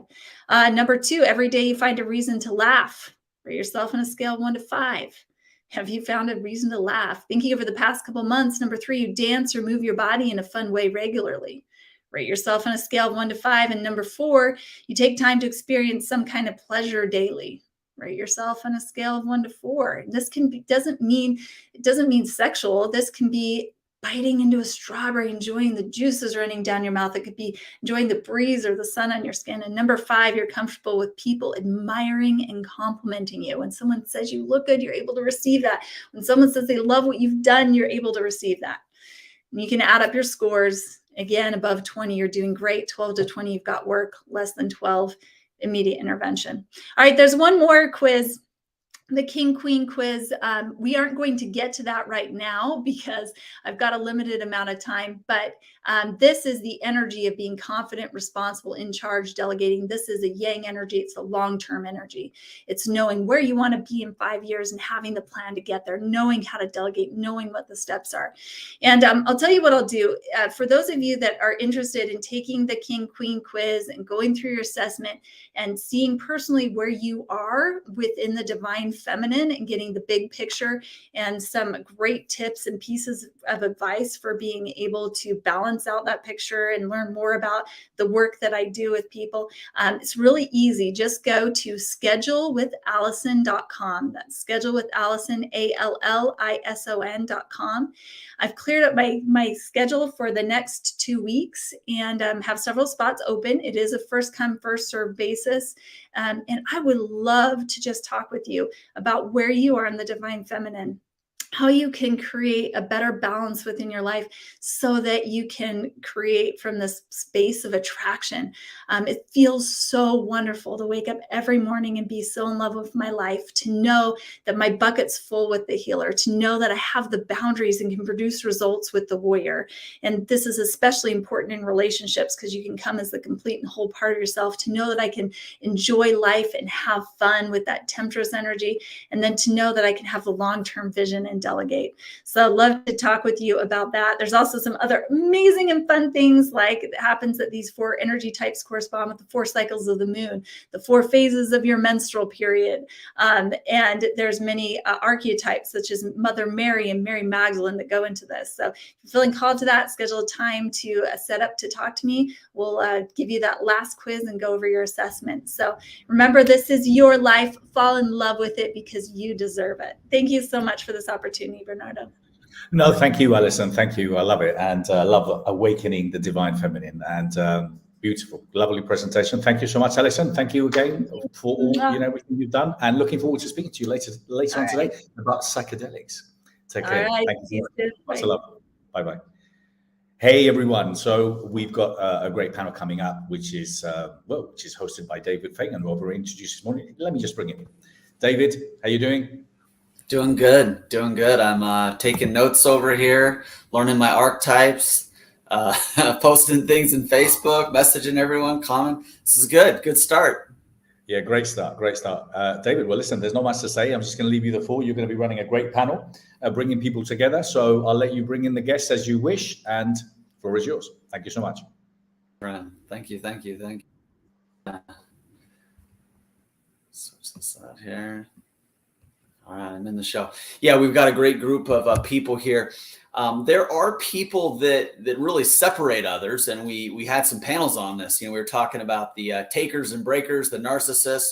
Well, the opposite end of that spectrum is the people who bring people together. And these are the people that we want more of. Now, these aren't just like the peacemakers, which, is some great people that we need. But these are the people that are actively going out and connecting people and bringing people together so that they can really collaborate on, different projects and different ideas. These are the people that see each other's genius and then, get the people working on something together. Okay. So I assembled a good group here, Doria Evans and Richard Kay and Crystal Richardson. I'm going to bring them on a second here as soon as I see them here in the green room here. I see them in the back room there. I'll start pulling them up. But these are people who have been a part of some major events. They've been a part of some major books, anthology books. These are people that are doing major joint ventures. So first up is Adora Crystal Evans. I just call her Adora. I didn't know your middle name was Crystal. How did I not know that? Did you just start using that? No, I've been using it, but look at the initials. Oh, Ace. I like it. So I met Adora through the Los Angeles Tribune in some of the big events that she co-produced with Mo Rock in the Los Angeles Tribune. Dora is one of the most connected people that I have had the pleasure of working with over the last couple of years. At our recent event, PubPubCon, a publicity and publishing conference in Vegas, she was actually given the award for bringing people together. So this is something you've literally been awarded in bringing people together. Adora, I'm going to celebrate you some more, but I'm going to be bringing on some other guests. They might look familiar to you. How about this person, Adora? Crystal Richardson. Does that look familiar to you? Crystal Richardson's out here in the same area as I am in Arizona.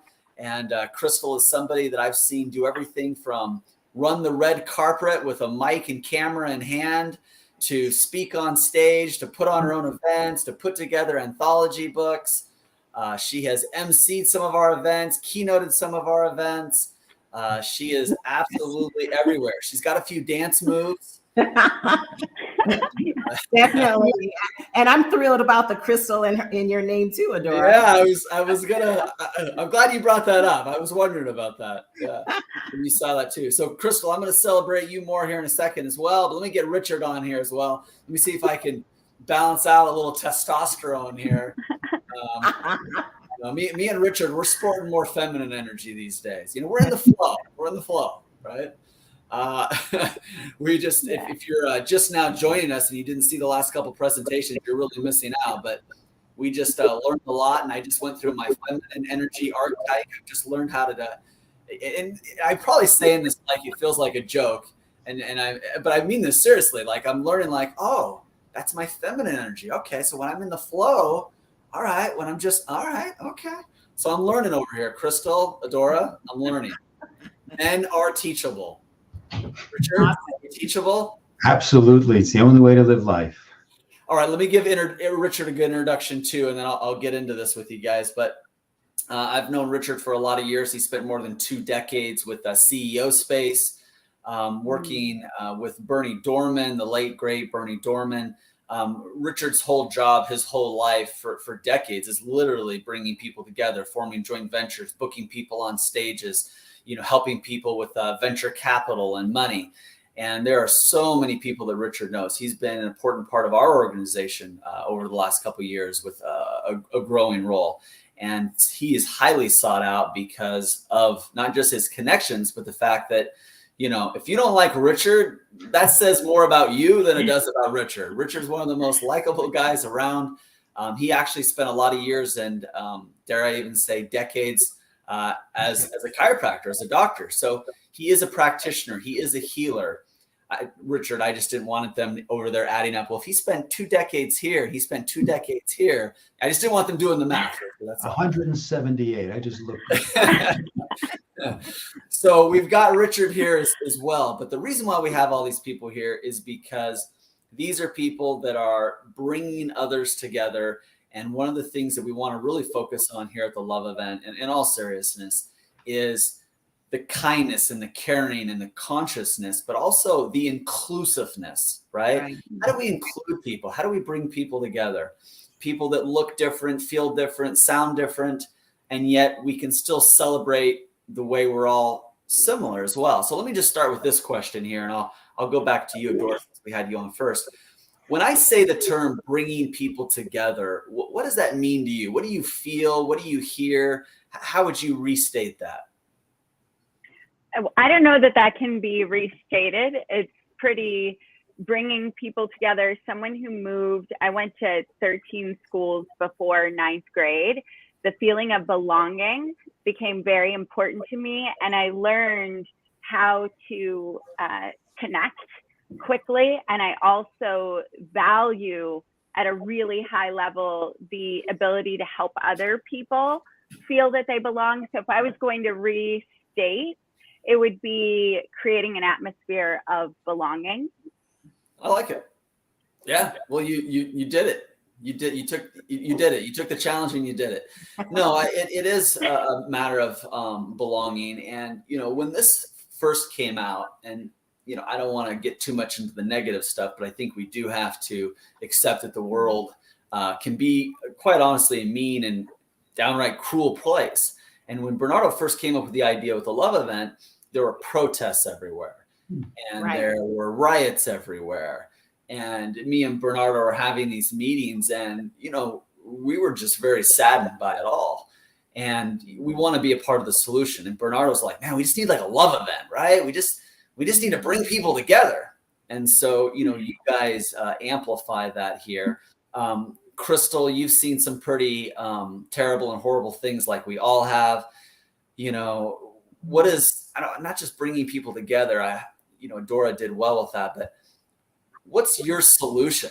And I'm sorry to throw the tough question to you, but what's the solution for world peace here, Crystal? Give it to us. Well, let me tell you, in the next 7 to 8 hours, I'll just lay it all out. How about that? Okay. But yes, how we bring people together is partly what we're doing right now. And that is in relation to one of the books that I have written. It's called Celebrate the Things That Make Us One. Celebrate the things that make us one.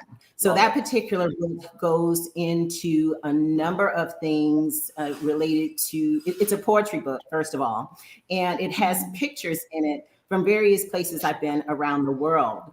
And each picture sparked a story inside of me. And so like one is get there, how you get there. Like, we all have to transport ourselves various ways. So how do we get there? Another is the amazing hands. We all eat differently. Most people eat with chopsticks or their hands, not necessarily with the silverware that we use. And so there's a number of different things that we can do to celebrate one another. And when you do that, you put a smile on people's faces because they feel wanted, they feel needed. And confidence and self-confidence is something that we all need. So when we celebrate one another, it helps all of us to move a little bit closer to world peace. It's not necessarily the totality of the solution, but celebration is key for me. Yeah. Yeah. Celebrating others is a great way to not just show love, but just the basic of being kind. Right. And I think that anybody that knows you, Crystal, knows that you're a very kind individual. You know, is kindness something that you are actively thinking about? And if so, how? Yes. And so it's so funny because it's not like we planned this, ladies and gentlemen, but he's like hitting all my buttons here. But I have a calendar, like a notebook that says, be kind. And I also have where when I was on Let's Make a Deal, I was the too kind lady because we need more kindness in the world. So I do teach dance. He was talking about my dance moves. We're going to be doing some dancing tomorrow for my birthday. But I had tutus all on my head, wrapped around here, all over my body. I think I had like 9 tutus on. And when I came out, I did this twirl, and I actually taught, what is his name, Wayne Brady, a dance on Let's Make a Deal. But too kind was my person. So it's right up my alley, and it's not anything that the world can do without. Like, we need more kindness in the world. Yeah, I'm going to come to you in just a second here, Richard. But Doria, I wanted to give this back to you faster. Kindness. What do you? Is it something you actively think about and do? I mean, I see you doing all these things, and I've been on some calls with you, and sometimes they're tough calls, just in the sense that there's a lot of logistics and stuff. And I can hear you think out loud, right? You're thinking out loud, and you're trying to frame things in a certain way. Like, how do you get in that mindset, and what do you actively do to really be kind? That's a great question. It's like Crystal, this wasn't planned, but I have an 11-year-old daughter, and we talk about kindness is a core value in our household, not being nice. So if her intuition tells her not to talk to someone, she doesn't, that's being nice. You know, I'm from the South, and that's where boundaries and tough things, and there is a difference between going against your intuition and just faking niceness and genuine kindness. So I can be kind and still choose not to talk to someone. It may be the kindest thing I can do for myself and for that person. So kindness is in that compassion of their creation of God or spirit or whatever your belief is, just like I am. And I'm going to stay present to honoring that and come from that place while still keeping boundaries and saying what I mean. It's very kind. Sometimes we play nice and just people please and say what we think the person wants to hear, but it's not kind in the long run because you're lying to them and to you. Yeah. And I could go on and on about that, but yeah, I'll hold it. That's fair. All right, let's give Richard a chance here. So Richard, I'm going to be honest with you, it kind of feels funny. Like, we're talking about kindness. Like, is this the sophisticated conversation? Is this the best we can do? But I don't know. Do we need to talk about kindness more? I mean, what do you think of when you hear people talking about kindness, Richard? Do we need to talk about kindness more? Look at the crap that's going on in the world today. There must be more kindness. Part of the core is just be. It's who you be. Most people, in my experience, see the differences in people. They see what's different about them. They're black, they're white, they're yellow, they're Christian, they're Jewish. What if we just, when we see somebody, we see their soul? And the rest is just a bodysuit. I have a T-shirt, and it says, "This is just my earth suit." Yeah. If we see the similarities and forget all the external stuff, there'll be more peace, love. I mean, this is an amazing event which speaks to that. Yeah. So see not the person. Yeah. And you don't know what their stuff is. You don't know their background. You don't know that they may have just lost a loved one and they're in a lousy mood. And unfortunately, we judge people in the moment. Give people space, just like you would like space. Yeah. Allow. Yeah, for sure. For sure. Yeah, I think that there's a phrase out there that's kind of a phrase, a term, an expression that's maybe become a little bit patronizing or condescending, which is unfortunate. And that is the idea of brother, sister. You know, brother, sister, you know, maybe some people it becomes a trigger because it's a religious thing. And maybe that's good, maybe that's bad. But at its purest form, one of the things that I love about the whole brother, sister is it kind of just gets you seeing people different, right? You know, you're out there on the road, somebody cuts you off and you're like, you know, maybe they're having a bad day, brother. Hey, maybe you're having a bad day. But that kind of eternal big picture perspective is, man, we're all just here doing our best, trying to get through the day, you know, however we know how. It's not easy, but to kind of have that big picture perspective, that brother sister perspective, sometimes it is these types of ways of viewing the world and viewing people around us that help us be more kind. And anything that helps us be more kind is a good thing, right? So Crystal, I'll come back to you. What are some perspectives that you have or some things that you just try to keep in your mind or in your heart to include people and to be kind and just be conscious and aware of what's going on around you? Mm-hmm.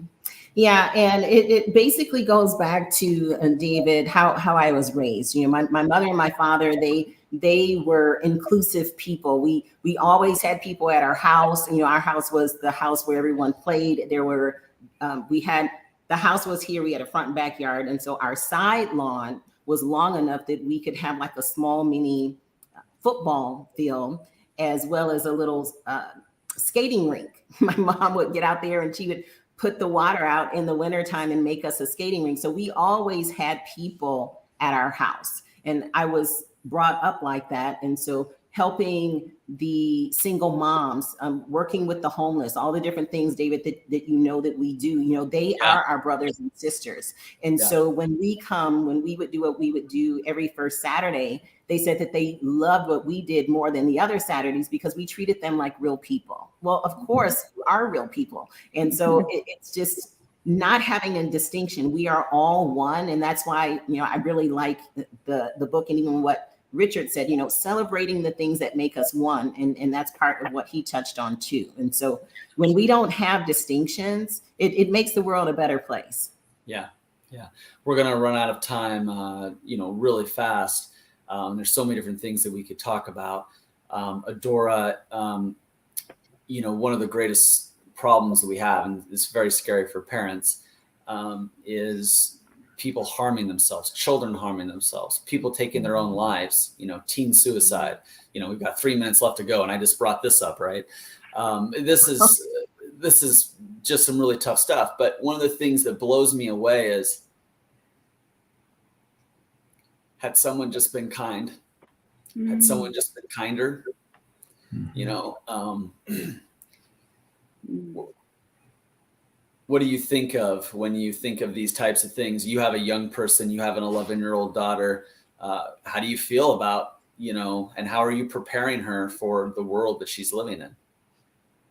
Well, what first comes up is one of my boys once shared a difficult moment where he faced that thought.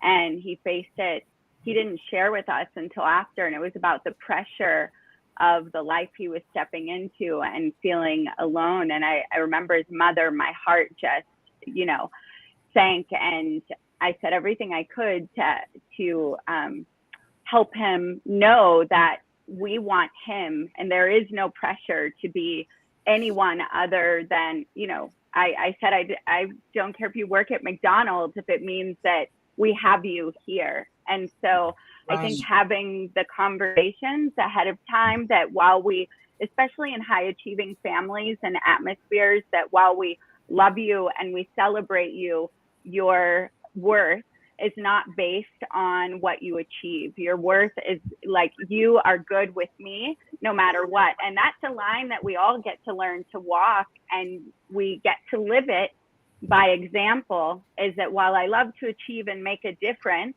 how am I communicating that I am worthy, not based, I can't get more love or less love based on my achievement. And I can only look at divinity to connect to that. Yeah, unconditional love, right? I mean, that term gets thrown around quite a bit, but it is so true, and I think a lot of parents and leaders, period, things can feel a little bit conditional at time. And sure, maybe in businesses, when we have people working for us, things need to be a little conditional performance-wise. But in general, as human beings, do we just love people for who they are? Richard, I want to give you a chance to weigh in on this. It's an interesting observation. The Talmud reminds us, we talk about, we see people and we form judgments. I mean, that's just the way human beings are. And the Talmud reminds us that we don't see the world as it is. We see it as we are. So what are we projecting out there onto somebody else? We may not like it, but that's who we be. And in my experience, if we remember that, they're just a soul out there trying to get as long. It's the same as we. Give them space to do it. Give them space to be and love them regardless. You don't have to like them, but just love them. Yeah. So we're going to start wrapping up with some last thoughts. I'll give everybody a chance to take a minute and give a last thought. And we can talk personally or we can talk professionally. But, what I would love for you to share, what do you think makes you so effective as somebody who brings people together, either personally or professionally? Like, what's your talent? What's your super talent? Like, what is it that you're doing that maybe other people don't do? Or maybe it's something you've even kind of learned along the way.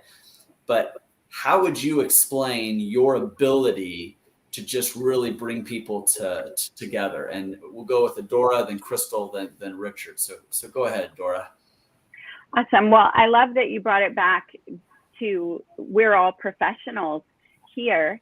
And this undertone that we're talking about is certainly the basis of how I do what I do professionally, bringing high-level names together to collaborate like we did with the Think and Grow Rich tour, Dennis Waitley, Les Brown, Jack Canfield, and I've done it in business settings outside of the professional speaking world. You do it as well, David, I know that. And it is starting with that base understanding, seeing the vision between the two and being able to quickly communicate. I think you both could really win right here, and that cuts through the noise and opens the idea, and then following through with the mediation of that is very powerful. But this base, it works everywhere. Who you are in one place, it works everywhere. Yeah, love it. Crystal, go ahead. Yeah, and so you mentioned the word superpower. And so my superpower is relentless tenacity, because I have had a number of things, as all of us have, that have happened in life, including a year and a half ago or so when I had COVID and double pneumonia. And that was a time that I experienced kindness like never before. The hospitals didn't have enough beds. And so I was supposed to go in, but they couldn't. So my husband had to take care of me. And a lot of people, David, in our network were people who were reaching out to me that I didn't even know. Like, I know that they knew my name, but, we weren't necessarily close. And so to have where there were people just being kind and sending me all kinds of potions and leaves and this and that to my house for me to get better, it was just really spoke to me that there is kindness in the world. Yeah. And I just really appreciated that. And being a wealth innovation strategist, I have to be kind to people. When we go from creativity to cash flow, like Dora, I work with high level C-suite people, and I work with other people that are just trying to figure out what they want to do. And so you have to have a level of patience and kindness when you're doing these things. And so I just really, really appreciate the fact that people have shown kindness to me. I've had tears. I'm kind of like choked up right now too, because that was a really rough time in my life that I really didn't know if I was going to make it. And I did. I'm here, and it's time for us to just show more kindness. Yeah. Thank you. We're glad you're here. Richard, go. Yeah. See the greatness in people. See their potential. Don't see where they are. Just as you would want someone to recognize you. And in the negotiation course I teach, we go up to level 4, which is every conversation, every negotiation, every decision should be such that humanity wins. And then you get out of the small stuff and you play at a much larger game, and you create a winning space for all of humanity. Yeah, no, that's great. That's perfect. I'll share my last thought as well. I have a niece who, is very, what we would have called hyper back in the day. And she loves to write stories and write poetry. And from time to time at family functions, I'll be like, all right, everyone be quiet. And, people will listen to me. And she has a story to tell and she just lights up and she shares the story. And I share with you that story about doing that because we can all give people a platform. We can all give people a way to be heard. And I love seeing celebrities taking their Instagram with their massive following and just taking someone and say, hey, use my platform. There's people that have magazines. Isabel, my wife, has an amazing magazine. She gives them a platform. This event right here, the love event, right? Bernardo's giving us a platform. So how can you quiet the noise and how can you give the microphone, either metaphorically or literally, to somebody and let those people be heard?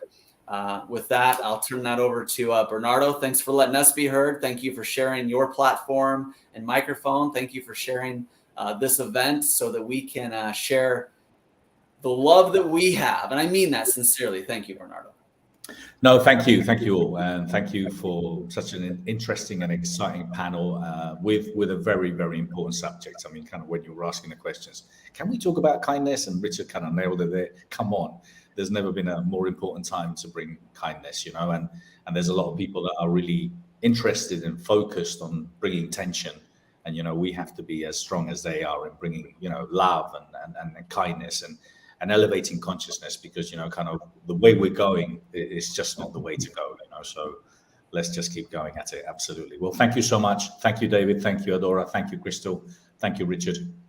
Thank you all. Lots of love to you all. Thank you. Appreciate it. Okay, guys. So here we are. We've just finished another panel. It's been a great panel, bringing people together. And we've got Richard Kay coming up very, very shortly. But at the moment, we'll just put a very quick message and we'll be right back. Thank you.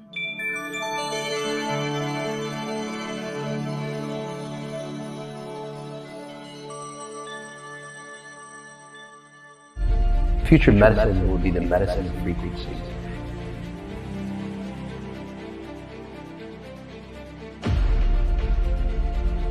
Well, the future is here. The future is now. It's one of the best opportunities in history to awaken and reclaim who you really are. Hi, I'm Sajady, and I help you manifest abundance and reach your full potential through what I call exponential intelligence. So hundreds of thousands have used exponential intelligence to live the life they deserve by ridding themselves of old patterns, blocks, and distortions faster than anything that's out there. XI leads the consciousness evolution by helping you transform yourself, your loved ones, your world.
Here we are. Thank you so much for the great panel that we just had.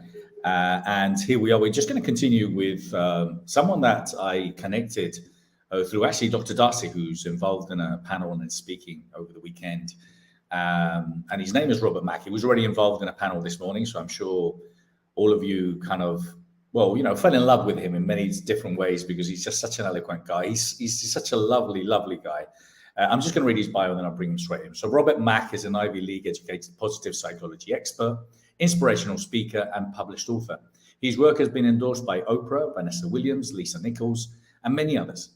In addition to serving as celebrity love coach for Famously Single on E! Network for 2 seasons, Robert has also worked as consulting producer on camera expert for Mind Your Business on the OWN network and executive producer and host of Good Morning LA La La Land on Apple TV and Hulu. So Robert, thank you so much for being here again today. Thank you. Thanks for having me. I just love seeing you, Bernardo. No, I love seeing you, man. My team love you because you've just been kind of like, well, you've just been a star all the way along. You've helped us, supported us, and obviously, you know, kind of promoted the event very heavily. But I remember the first time we met, we hit it off, and then we did a great interview in the podcast, which people can find you on my podcast, Inspiring People. But listen, congratulations for all your great work, Robert, and congratulations for all the input you've already given us this morning in that amazing panel, and excited to have you speaking here today. Thank you so much for having me. I'm always so excited to talk to you, Bernardo. I could talk to you for hours. I think as we've proven. Yeah. Yeah. No, well, listen, it has been proven. Well, listen, Robert, thank you so much. I will leave you, obviously, to just, you know, share your wisdom and expertise. I believe the title of your talk is Love from the Inside Out. That's right. Exactly. That's right. Okay. The floor is yours. Thank you so much. Awesome. Thank you. So I work as a happiness expert, and I find that so ironic and so strange because from the age of about 6 or 7 years old, I was probably the unhappiest, most stressed out, most anxious kid you could possibly imagine. I always thought I'd grow out of it. I thought that if I did well academically and athletically, relationally, financially, professionally, and socially, that I'd eventually grow out of my stress and anxiety and self-loathing and self-hating and depression, and I'd find myself happy. But that did not happen, at least not right away. As I got older, I just became more and more unhappy. I became so unhappy that I decided I was going to research the ways to kill myself. And I decided that I would slash or slit my wrist. I still have the suicide test marks on my wrist to this day. It's a very difficult time in my life. And when I decided I was going to kill myself by slashing my wrist, I remember going to the kitchen. I got a steak knife and I dug it into my wrist. And I had the most unpredictable, inexplicable, sort of ineffable experience of my life. And that is for no good reason, without any of my external conditions or circumstances changing. So in other words, I had a beautiful, loving family. Yeah, we had a lot of stress when I was a kid, but my family loved me and I knew it. I was healthy. I had a beautiful girlfriend. She spoke 5 languages. She could play a song just by ear. I was salutatorian of my high school class. So I had the second highest GPA. And I'd gone on to a great college and had a college scholarship, full ride. Went on to work for a consulting company, made great money, had 2 beautiful German cars. So in all ways, my life was phenomenal on the outside, but on the inside, I was really deeply and truly unhappy. And so as I dug this knife into my wrist, despite none of that changing, I felt the most unlimited peace and unconditional happiness and limitless love that I had ever experienced in my life. And that was extraordinarily surprising for me. I don't know about you, but when you think about an experience like that, that's sort of the last thing you're expecting when you are contemplating or executing, suicide thing. And so at that moment, I decided I was going to postpone the suicide for like 5 or 10 minutes. That was it. At the time, it felt like a very tall order, but I postponed it nonetheless. And I began at that time to do a different kind of research. I started looking at what happiness was, what unhappiness was, what depression was. And it led me down a path where very slowly but surely, I became happier and happier over time. I made lots of different choices during that period of time. And some of those choices led me to Miami, and that led me, surprisingly enough, to a modeling and acting career that I enjoyed for about 10 years. And that led me to even writing a book, Happiness from the Inside Out, about that experience and about some of the clients that I began taking on. Because as I was putting myself through business school and paying for it with modeling and entertainment jobs and TV shows, I started having more and more conversations with people in the entertainment field and in everyday life who wanted to be happy too. And so I decided I would go back to this program at the University of Pennsylvania. It's a master's in applied positive psychology program. If you haven't heard of it, it's the science of what makes life worth living. It's the science of happiness and success. And it has a whole lot to share with you and I about what makes for the happiest life, the most successful life, the richest life, and the most loving life, or the life where you feel the most loved. And I want to share some of that today. But I wanted to share a little bit of that context first. First, because I think it's important for you to understand how sincere I am about the work that I do. It's a personal passion project, and I initially set out to do it just for me. It just so happened that it was benefiting other people as well. And it just so happened that I turned it into a career.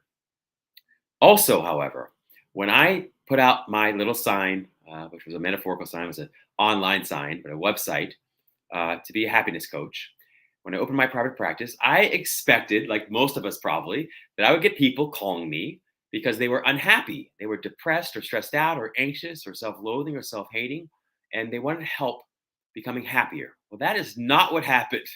Instead, I get lots and lots of phone calls from people who really would call and say, "Hey, Rob, gosh, I could really use your help. I've got a boyfriend or a girlfriend or a husband or wife that's driving me up the wall, that's just making my life miserable, that's very difficult, that's not doing what I want them to do.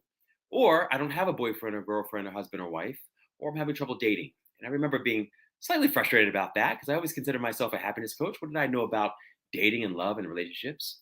But as I listened and as I did my best to help these folks, I found out very quickly, discovered very quickly, that we all live these lives that are based on these flawed or false premises.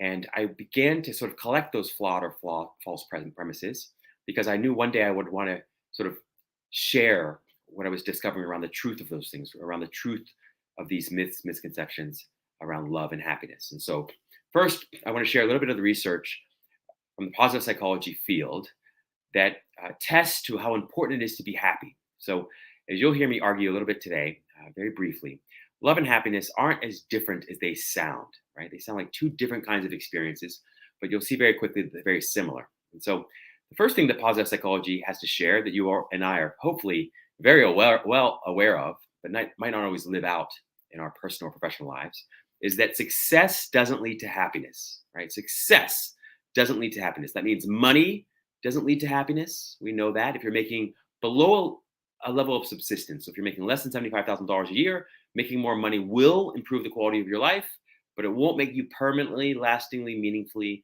and abidingly happy. You should all know that. When you make about $125,000 a year, that's in USD, you begin to flatline and you experience what we call the diminishing marginal utility of the dollar. Basically, you get less happiness bang for your buck, right? So success, financial success doesn't lead to happiness. We also know that marriage doesn't lead to happiness, right? So marital success doesn't lead to happiness. We know that generally when you get married, you experience a small bump in your happiness, but during the honeymoon phase, and then you quickly return to your baseline level of happiness or below. We also know that strangely and surprisingly enough, and we have a hard time, I think most of us really hearing this, but health, objective health doesn't lead to happiness. So success in your health doesn't lead to happiness. In fact, there's no correlation at all.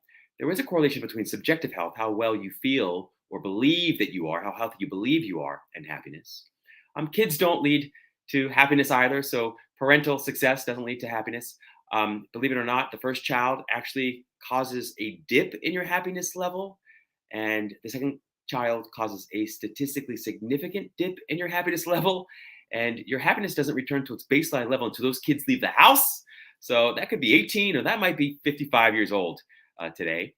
So, kids neither. And so success doesn't lead to happiness. That's the first piece I want to share. Second piece, while success doesn't lead to happiness, happiness does lead to success. And this is where it starts to get really good, especially for those of you who might be interested in love, dating, relationships. Happy people make more money than their unhappy counterparts. So they make about $600,000 to $700,000 on average over the course of their entire lifetime, more than their unhappy counterparts.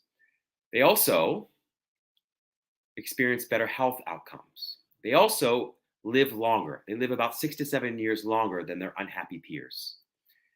They also get married earlier, stay married longer, and are happier in all the relationships, whether they're married or not. Remember, it's not about marriage, it's about love, and it's about happiness. Right? So happy people experience better outcomes with respect to longevity, health outcomes, and romantic relationships. Also platonic relationships. What else? Happy people are rated as more physically attractive than their unhappy peers, colleagues, friends, or coworkers, right? So they're rated as more attractive physically. And it's not the other way around. It's not that the more attractive people are happier. We all know that's not the case. But happy people are rated more attractive. Part of that's because of the Duchenne smile. It's a smile that you cannot fake. It is socially and emotionally contagious. And so when you smile or I smile and it's a Duchenne smile or authentic smile, everybody around us feels it. Also, and this is also extraordinarily relevant and important if you care about love and kindness, particularly, happy people are more loving, charitable, kind, generous, and donate more time, money, energy, and blood to individuals and social causes that they care about. But also, more loving, charitable, kind, caring, generous people become happier as a result of that. So we call that a virtuous cycle, right? You begin to spiral upwards and upwards. And this is why I rarely talk about falling in love and often talk about rising in love, right? So let's revisit where we are. So first and foremost, success doesn't lead to happiness. Happiness does lead to success, particularly and especially success in your love, dating, and relationship lives. More than that, happiness is also the greatest success. It's the greatest love. It's the greatest wealth. It's the greatest wisdom, and it's the greatest health. Why is that? Because happiness is what all love aims for. It's what all success aims for. It's what every achievement, acquisition, and accomplishment aims for. It's what all health aims for. It's what all wealth aims for. It all aims for happiness, right? So happiness is the greatest success. It's the greatest love. I'm going to go a step further than that. I'm going to argue today that happiness and love are synonymous, okay? So we often think that happiness and love are two different coins. They're not. They're two sides of the same coin, right? Same coin, two different sides. We often think of love and happiness as two different energies. They're not two different energies. They're two ways of perceiving the same energy. They're not two different phenomena. They're two ways of perceiving or experiencing the same phenomenon. So let me break this down. So when you're tapped in, tuned in, turned on, when you're truly, deeply, fully, authentically happy, you're more charitable, kind, generous. You're just a better, kinder person, right? You're a more loving person. But also when you're loving, you're a happier person, right? When you're loving, when you're focused on the best within yourself and other people, and you're feeling that connectedness with yourself and other people, how do you feel? You feel happier for it, right? So happiness and love are synonyms. What does that mean? That means when you're happy all by yourself, right? And you're alone, you're happy in your aloneness. We call that happiness. We'll just call it happiness, right? Happiness in your aloneness, we'll call happiness. When you're equally or similarly happy in your togetherness, when you're happy and you're out there mixing it up in the world, you're not introverted in this moment, you're not ingoing in this moment, you're outgoing, you're extroverted in this moment, you're spending time with other people, and you're enjoying your togetherness, that's when we call it love, right? So your happiness shared is love. Your self-love shared is love. They're not different energies of phenomenons or experiences. They're the same phenomenon experience, just perceived through two different lenses, right? So here's a great little metaphor that I'll leave you with today, and I'd love to take questions if you all have them, okay? Being happy and rising in love, being in love, or better than that, being love. So what I'm talking about is being love. It means existing in a state of love. In fact, your true state, the original state, in fact, the only state of love, being love.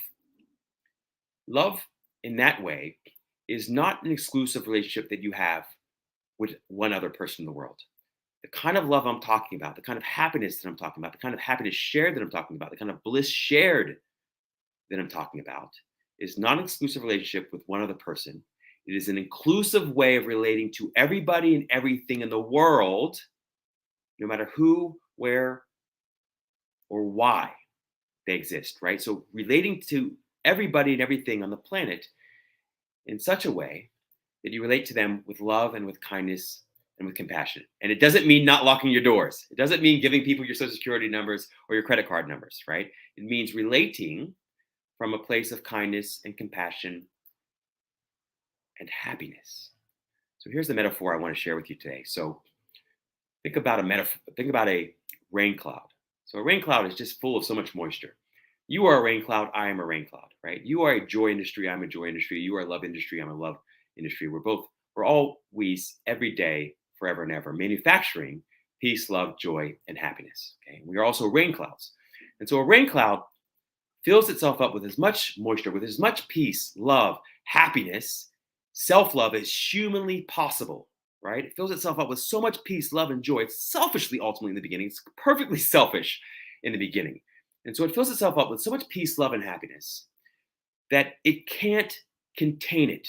It's so full of bliss that it cannot contain it any longer. And without any expectation of reciprocity, without any expectation of reward, without any quid pro quo, without any negotiation, without any business affair, without any politics, this rain cloud showers down indiscriminately, unconditionally onto the entire planet and all living beings that peace, love, happiness, and self-love, not to do good, not for a moral or ethical imperative or prerogative. It does it simply to relieve itself of the burden of carrying around this bliss, peace, love, and happiness all day, every day. It can't help but get it on everybody and everything that it comes in contact with or in touch with. That showering, that indiscriminate, unconditional,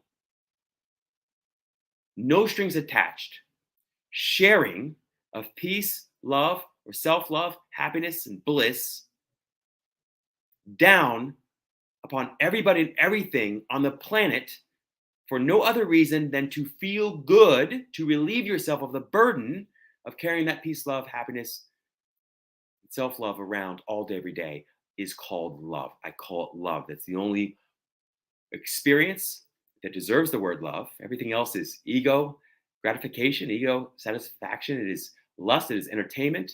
It is 1,001 things, but it is not love, right? So if it's not happy, it's not love. If it's not loving, it's not happiness, right? So happiness is loving. Love is happiness. Love is free. If it's not free, it's not love, right? So the idea today, I'll just recap briefly, okay? Success doesn't lead to happiness. Happiness leads to success. Happiness is also the greatest success. Another way of saying that. Love doesn't lead to happiness. We should be disabused of that notion by now. All of us who are here today should be disabused of that idea. And if you're not, don't worry, give it some time. Life will disabuse you of it on its own. But other people are terribly unreliable sources for peace, love, and happiness. That's the first point, okay? If you're relying on or waiting on, depending on, or postponing feeling love or peace or happiness because you're waiting or hoping that it's going to come from somebody or somewhere else, you are setting yourself up for disappointment. Okay? There is an easier, lazier, smarter way to enjoy the peace, love, and happiness that you ultimately are, and that's by going directly to the source for it, instead of routing it through middle people, middle women, middle men, and middle experiences, middle activities. Okay, you go directly to the source for it. So love doesn't lead to happiness. Happiness leads to love, and happiness is the greatest love. And also, happiness and love are synonyms. They're two sides of the same coin. So that's what I wanted to share today. If you want a little more information, you can always pick up my book, which you can't quite see there, but there it is, Love from the Inside Out. Each page is a meditation on love and happiness that I share from my heart for perfectly selfish reasons that I hope in the end you find of benefit to you too. But if there are any questions, I'd love to take them. Thanks for having me. Robert, thank you so much. I loved your talk. It was, happiness, but doesn't necessarily have to come from love. So you're working with a lot of clients, obviously, over the years. What is it you're finding kind of more of now? Have you seen? I think I asked this question. I think we talked about it in the podcast. Is where's love going? Is relationships? What's happening? Yeah, it's such a great question, Bernardo. I'd say, one of my favorite expressions is, if you're going in the wrong direction, increasing your speed will not help. So we've been going this direction for a little while here, and that direction is often loneliness and disconnection and dissatisfaction. And while on the surface, and for those of you or us who are experiencing that, it can be very unsettling and very disconcerting and very disappointing. On the other hand, it's precisely what we need at this point in time, right? It's a reminder that the world and everybody and everything in the world makes a promise that it cannot keep, which is essentially, I'll make you happy, right? Every person, every experience, and the world itself makes this promise that I'll make you happy, or I'll make you feel loved, or I'll make you feel love. And so I would say, on one hand, if we look at it just based on appearances alone, we'd say, well, people are becoming lonelier. They're becoming unhappier. They're becoming more anxious, more stressed out, more distracted, more narcissistic. On the other, we could look more deeply and say, actually, people are coming to experience the truth, which is that the world, other people and other places and other things and other activities are terribly unreliable sources for peace, love, and happiness. And they're coming to discover every day more and more that the peace, love, happiness, and true abundance and prosperity that they seek is always not only within them, but exists as them. So when your mind is cool, quiet, calm, composed, and essentially turned off, and you're just feeling into the experience of simply existing, believe it or not, the peace, love, and happiness that you've been seeking through other people, places, and things is already there. It's already your experience. And so the more time you spend in that placeless place or spaceless place, the higher you sort of turn up the dimmer switch on the peace, love, and happiness that we all ultimately are. So there's two ways of looking at it. One is that things are getting worse. The other is that things are getting much better. And I think they're both true. And it just sort of depends on the depth of your vision, I think. Yeah, absolutely. That's a great answer. It's getting better and it's getting worse. Yes. Very, very Charles Dickens. The best of times and the worst of the time. Depends on what you focus on. Yeah, exactly. But I think part of the problem is that people just struggle to be alone, isn't it? I mean, just I can't be alone. I can't be alone. I can't be alone. I need someone. I need someone. Is that not part of the issue? So good, Bernardo. I mean, gosh, this is why I can talk to you for days and days on end, and everybody is here today. Yes, absolutely. And you bring up a great point, which is something worth discerning. We often think of loneliness and aloneness as being synonyms, as being one in the same experience. But aloneness is the objective experience as being by yourself. Loneliness is the subjective experience of being by yourself. Aloneness doesn't necessarily lead to loneliness, and loneliness isn't necessarily precipitated by aloneness, right? So in other words, you can be in a crowd surrounded by thousands of people or an intimate relationship and feel lonely still. You can also be totally by yourself with no one around at all and feel love and connection and happiness and peace and joy. We do it all the time. We do it in our sleep. It's that easy, right? So yeah, loneliness and aloneness are really important topics to discuss and to share with people. But the most important piece is to remember and remind everyone that just being alone doesn't necessarily have to lead to loneliness. And there's help out there. Great, Robert. Yeah, listen, I could speak to you all day. By the way, my book is out today. I will ask for your address. I want to send you a copy and you can send me one of yours. I'd love you to read it. Love to see what you think. I'm going to eat it up. I'm a voracious reader, Bernardo, especially anything come from you. So please send it to me. I'll be all over it. And I'll make sure that I give you a 5-star review because I know it's that good. Thank you so much. Thank you so much. Well, Robert, thank you so much for your great energy. I think we've got you working on another panel, haven't you? Another day? Or yes, I'll be here tomorrow. Yeah, work you hard, Robert. Work you hard. That's it. That's how we roll. That's how we roll at the Best You. That's right. Work hard, play hard. Thanks, my friend. Thank you. Thank you so much. What a great man. What a great speaker, Robert Mack. Thank you, Robert. Well, I'm loving it. What about you? Loving it. Absolutely. I used to do this anchor when I was at the events. I used to do this. Well, I used to stand on stage. I used to go, love. I used to do like that. And I used to do the voice and the hand. And at the end, we'd always go like that. And people knew it was love. So I'm loving it. Anyway, I've got a great speaker coming up soon. She's my spiritual coach, Jennifer Hough. Love her. And she's going to be coming up in a few minutes. I've got a message coming up. It's all very interesting, guys. I hope you're taking advantage. I hope you're getting your phones out to scan those QR codes so you can connect with these amazing speakers. I hope you connecting with them and also taking advantage of all the amazing, great offers that we have. But we'll be back in a few minutes. Lots of love to you.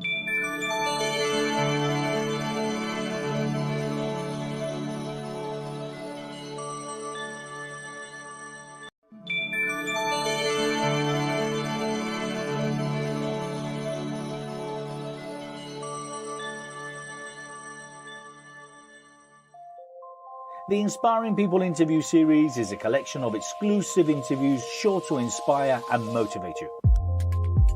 I'm Bernardo Moya, the founder and chief inspirational officer of The Best You. And in this series of interviews, I'm in conversation with industry leaders, thought leaders, self-made millionaires, Olympians, and global sports personalities, the influencers of today's world. I find out about their start in life, their early days, their rise to success, and both the good and the bad times. We discuss their opinions on education, business, money, and just how to be happier. Join us to find out more about these fascinating and inspiring people.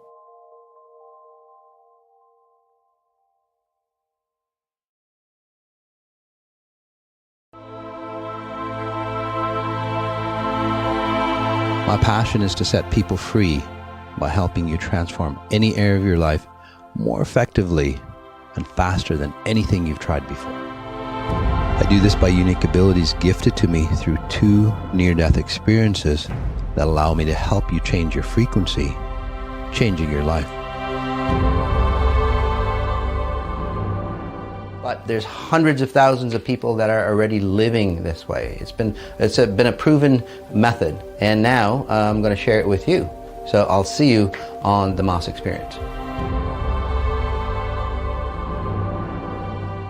The Best You TV, available now on Roku, Amazon Fire, Apple TV, and Google Play.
What is life?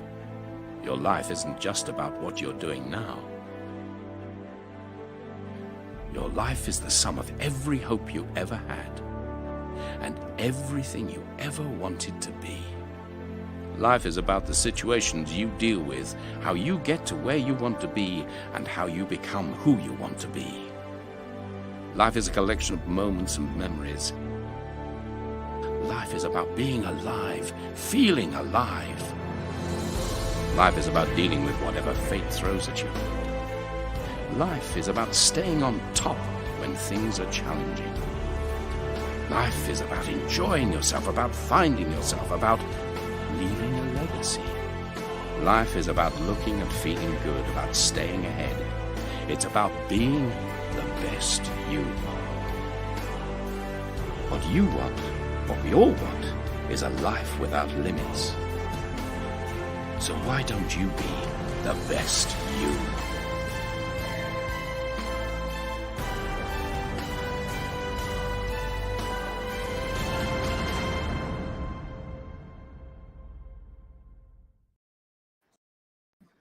Hey, I love that. That was one of our first commercials we did. Life is a collection of moments.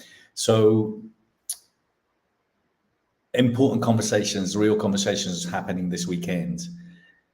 And Jennifer, who I'll introduce very briefly, quickly, I remember talking to her and saying, love is such a big subject. Why don't I pick something else like gardening or something that's a little bit more measurable? And the thing is that it's just a conversation that needs to be had. And I remember Sharon Lecter, who was one of my mentors before, said, if not you, then who? And if not now, then when? And I don't think there's a more important moment to speak about love. What I find interesting is the fact that, we've had thousands and thousands and thousands of people registered, but we should have had tens of thousands of people. This is such an important conversation.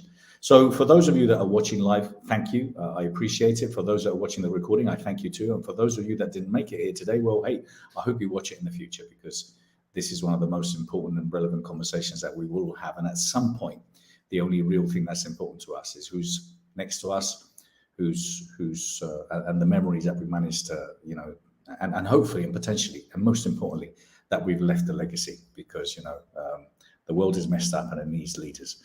So Jennifer is doing some great work. Jennifer Hough is an international best-selling author in 8 countries, and her book, Unstuck, The Physics of Getting Out of Your Own Way, a speaker and CEO for The Wide Awakening. She has the gift of holographic vision to bridge the gap between science and spirituality. This allows her to see what is the way that you can fully love your life and get unstuck.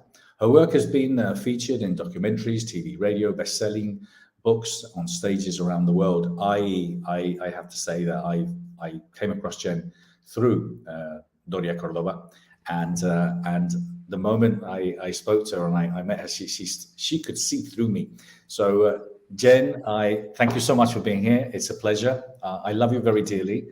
I thank you for all the work and support. I gave you some kind words in my book because you truly inspired me and helped me kind of, have a clearer vision of who I am and what my journey is. So thank you so much. Thank you, Bernardo. And I want to acknowledge you for the courage it takes to do something that has the world go a different direction. You could do one of the easy topics, but gardening, schmardening. Yeah. Love is so much more important. Love you too. Lots of love. Floor is yours. Thank you. Hi there. It's so interesting that I'm in, I always get surprised when I'm speaking with people from around the world. One of the things that occurs for me in my mind is I spent most of my life feeling like I don't fit in, like I don't belong, like somehow this is meant for someone else. People don't understand me. They don't get me. And I'm wondering if you felt the same way, because I certainly spend most of my life, and oftentimes even now I feel that way, not seen, not heard. And yet it's, by definition, if you imagine with all the, Richard just talking about all of the stuff in the world that's happening, the people that make the change are not trying to fit in with what is. The people that were born to actually lead the way to a new direction are not looking to fit in with what is, because then nothing changes. So actually, those of us that feel like we fit out are really the ones that are being called. And I don't know if you're feeling it, but I certainly am feeling a much more powerful calling to the reason why I'm on the planet. I know I talk to a lot of people who can feel the calling, but they don't know exactly what that calling is. And it's the love of the future of humanity that's calling you. It's the future that you set into motion based on all of the contrast you've experienced in this time of life. It's all set forth into a parallel timeline where all of the answers are physics. Whenever there's a problem or an issue or a struggle or incongruence in your life or in the world, the answers in physics are instantaneous. There is no time. And there are multiple answers. but there are only a very few people that are aware enough, that come to the place enough, more and more now, that they're interested, they're asking the question, not how do we fix what's broken, but how do we actually lead the way to a new tomorrow and line ourselves up with the answers and then fulfill on those answers. And those are the people that end up feeling this sense of thriving. They're thriving in their life because they feel like they're being dreamt by consciousness. And I feel that way. And I never thought I would feel that way. Because in all honesty, and see how this resonates with you. For me, when I was growing up, and I love what Robert was saying just before me, just so powerful. When I was growing up, I grew up having eye operations. I have almost died 4 times, including the instant I was born.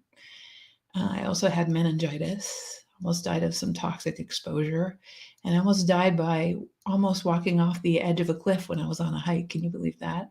All beautiful wake-up calls and new awarenesses. And I wouldn't be where I am if all of those things hadn't happened. However, I want to tell you a little bit more about this not fitting in thing. You know, it's okay to not fit in. It's literally okay to feel a sense that people don't understand you. It's a sign. It's a sign that you're meant to lead the way to something else. You're meant to lead the way to something, some aspect of life that's been catalyzed by the polarity that's happening right now. Every time there is polarity, there is always an answer in physics. And those of us that are willing to actually be curious about that future potential are the ones that feel like we generally don't fit in. And that's because we're not fitting in with what is. And you'll hear a lot of speakers, I'm sure, over the coming days on the topic of love that have felt like they don't fit in. But imagine, for me, that not fitting in during high school, it was like I had acne. I'm like 5'10". I was taller than most of the boys in grade 9 and 10. I was awkward. I had curly hair, which I always started to straighten, so even that wasn't good enough. The one way I tried to fit in is I got straight A's, but I got straight A's because I worked my butt off. Not because I was naturally smart. So I sort of separated myself because I thought there were the smart people. And then there was me who was working my butt off. When in reality, I spent most of my time actually speaking with my physics teacher. You know, I spoke with my physics teacher around what is the meaning of life? Where do we go when we die? I grew up with religion, but even in my Christian upbringing, I was questioning everything. I ended up in my confirmation class. If you don't know what a confirmation class is basically for Anglicans and Catholics who who go and work with the minister or the priest, and you get all these lessons, and you're supposed to pass something at the end. And half the stuff the minister was saying, I could feel, because as Bernardo was saying, I could actually see his incongruence with what he was speaking. And I started asking questions, and I know I annoyed the living daylights out of the poor guy. That's why I went to the physicist. And I spent the rest of my life sort of going back and forth in those two worlds. I knew that fulfillment and happiness, fulfillment and meaning, I would say, not happiness necessarily, as I found out later.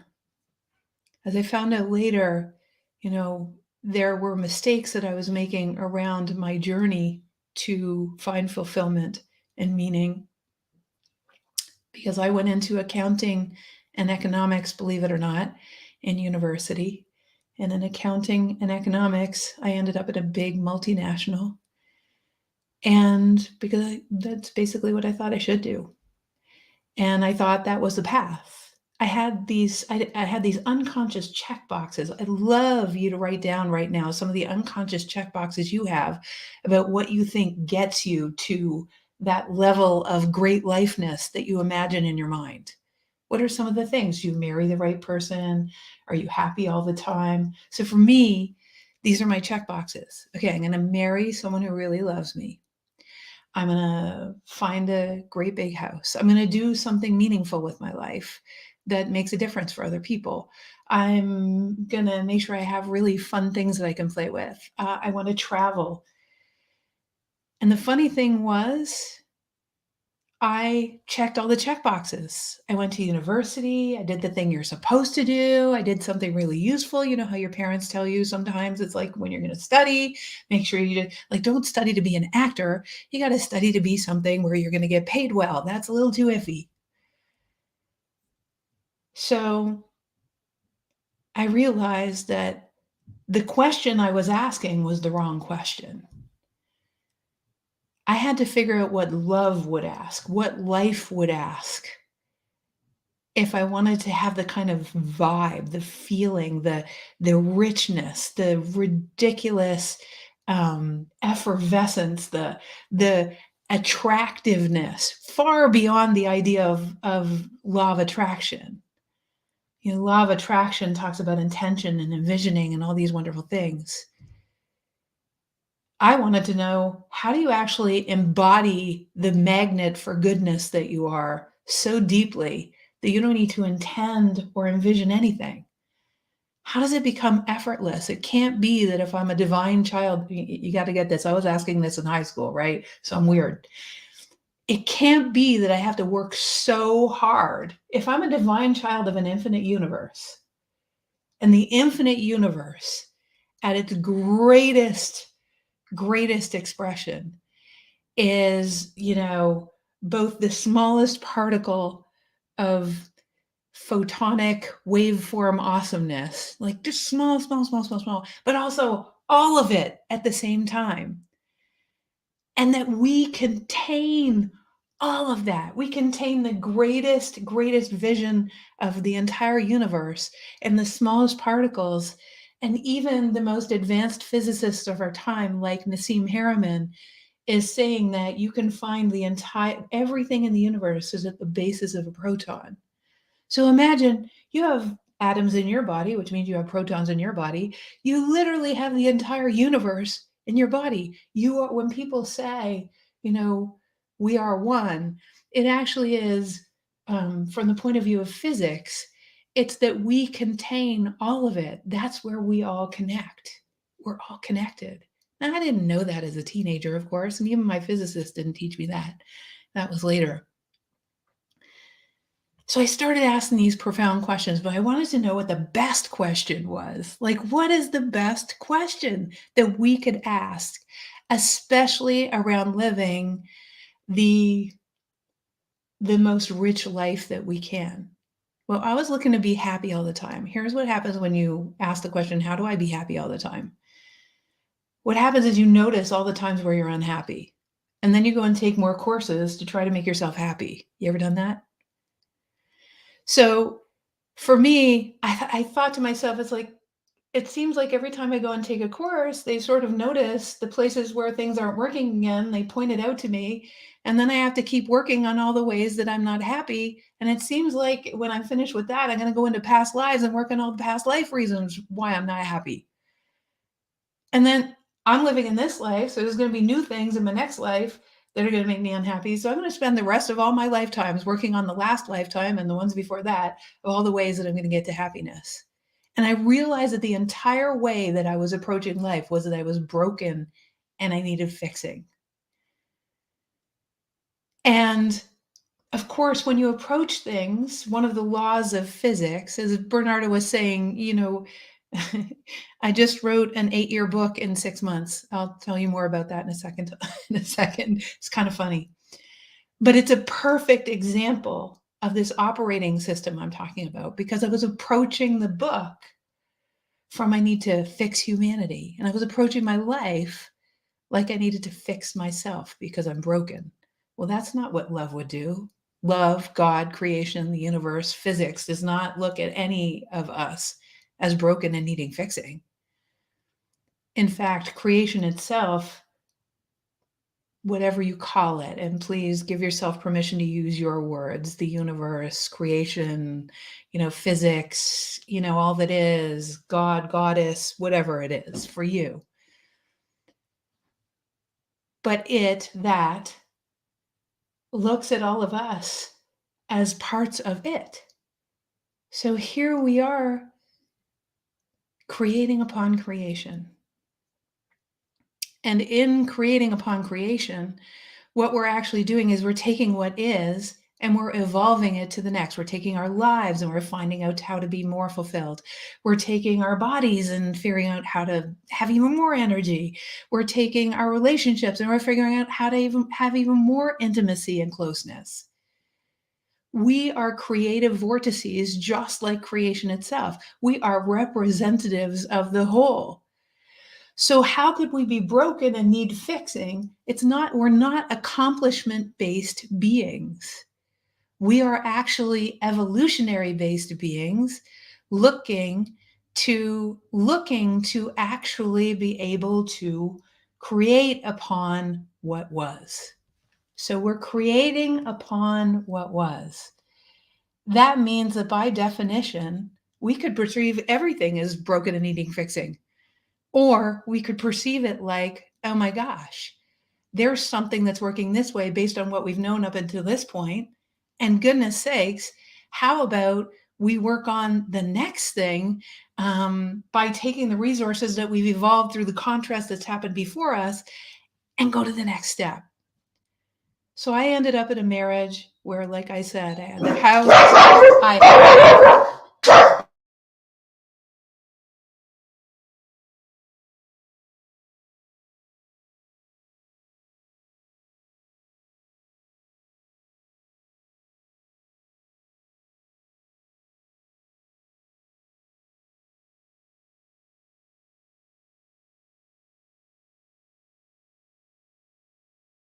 And sometimes what happens is the unexpected. And this is the little guy that's doing all that noise.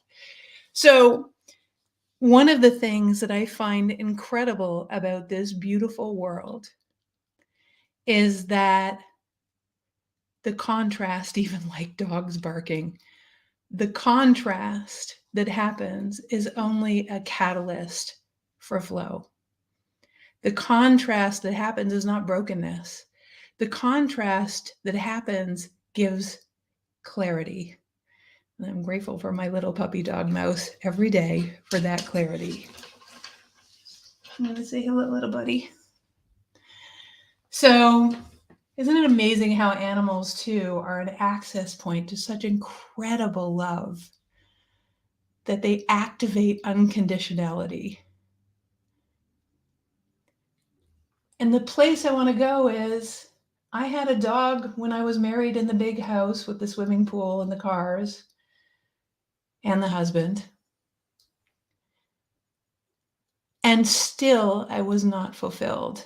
And I'd love for you to look for yourself, whether you're in that place of fulfillment or not. So let me take us to the next level here. I'm going to take us through a little quiz.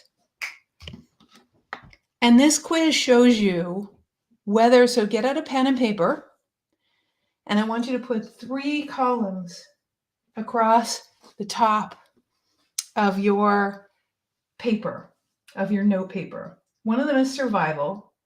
The next one is surviving better. And the third one is thriving. Okay, put those across the top. What we're going to do is I'm going to show you the difference that between actually living in surviving better, or thriving. Most people will be in surviving better that are in this crowd. But I didn't even know that I wasn't thriving. I thought I had it all, but there was a feeling inside, and it took more courage. Love told me, literally the voice of love, creation came through me and said, it's time for you to go to a place where you actually experience the amount of fulfillment that is available to all human beings. And I realized one of my favorite people in the world had an event and I attended it. And she said, Jennifer, the last speaker is just for you. And I thought, the last speaker is just for me. You did a whole event, the last speaker is just for me. She said, I love you so much that I'm going to have this last speaker. His name was Shannon. And Shannon asked a question at the beginning of his talk. That's the same question I'm going to ask right now. It's at the very beginning of the book Unstuck.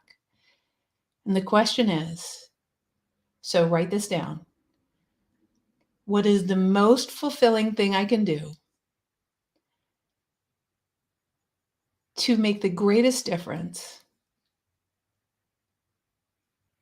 that would have me waking up inspired and give me meaning such that there would be such a level of satisfaction in my life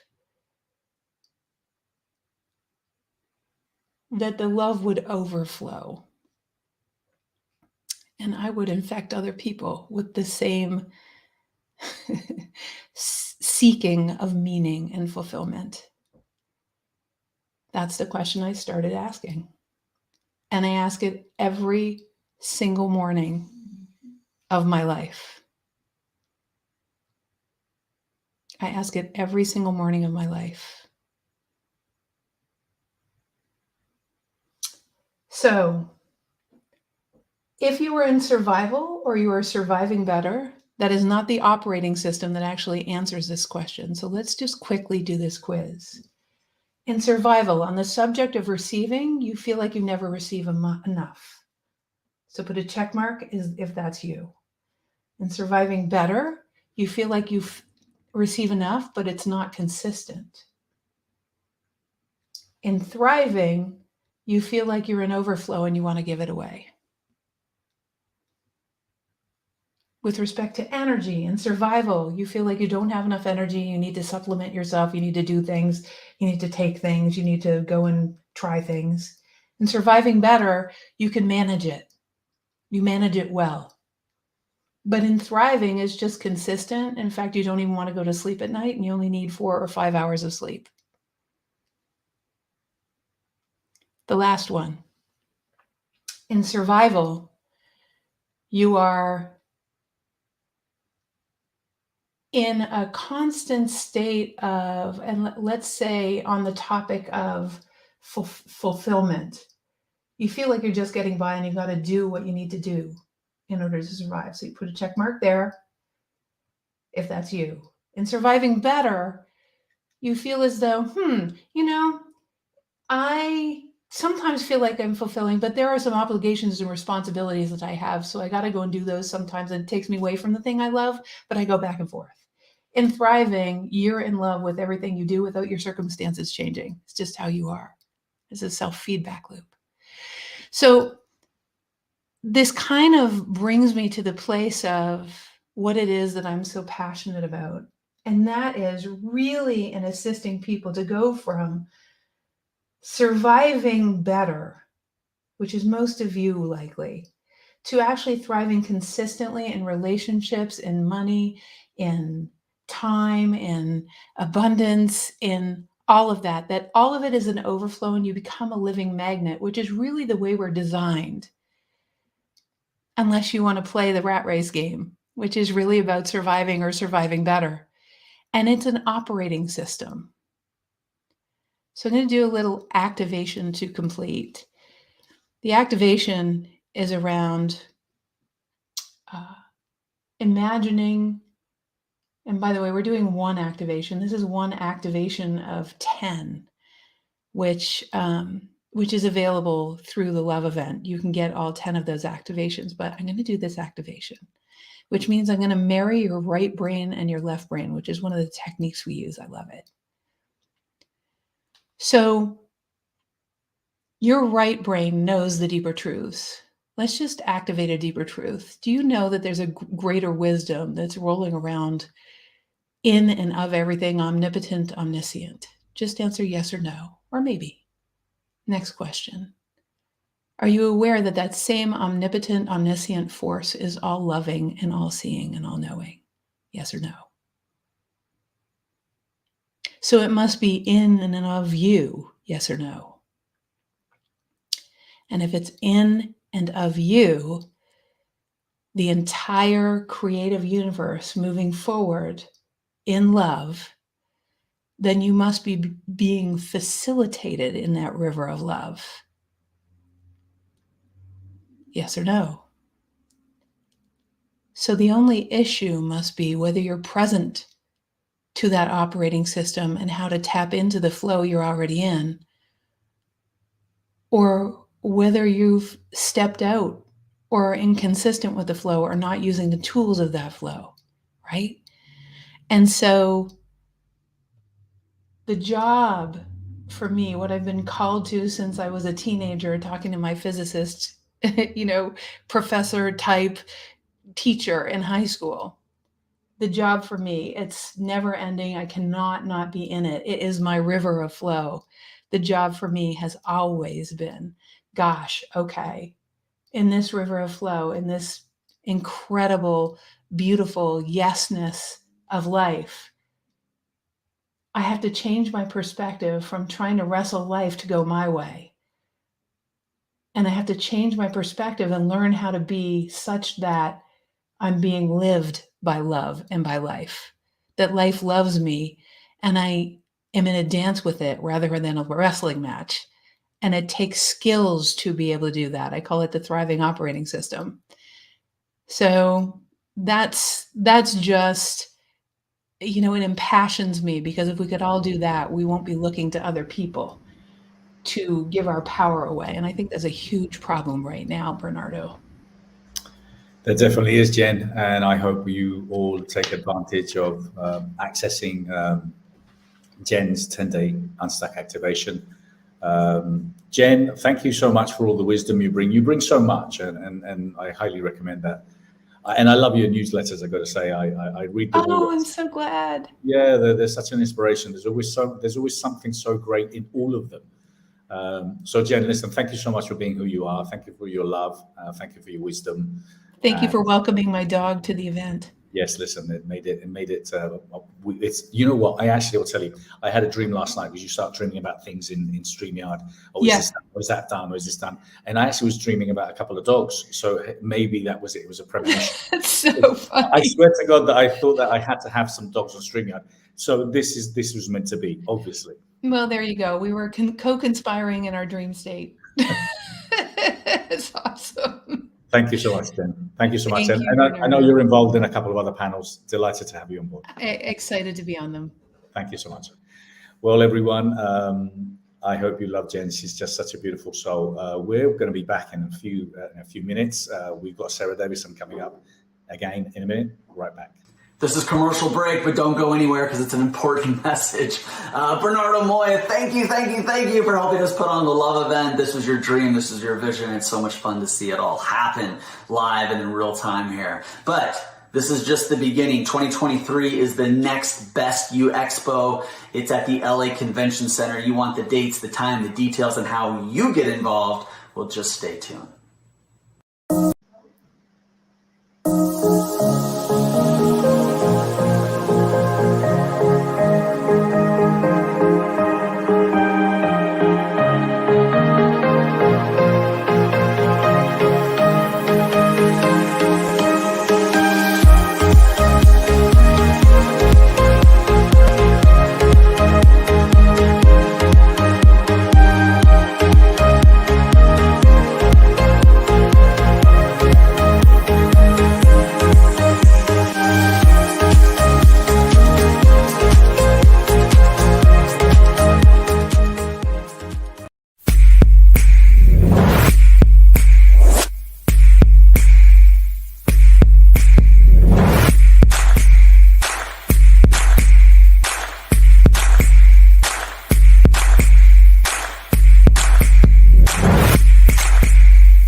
The Best You is leading the way in the industry of personal and professional growth.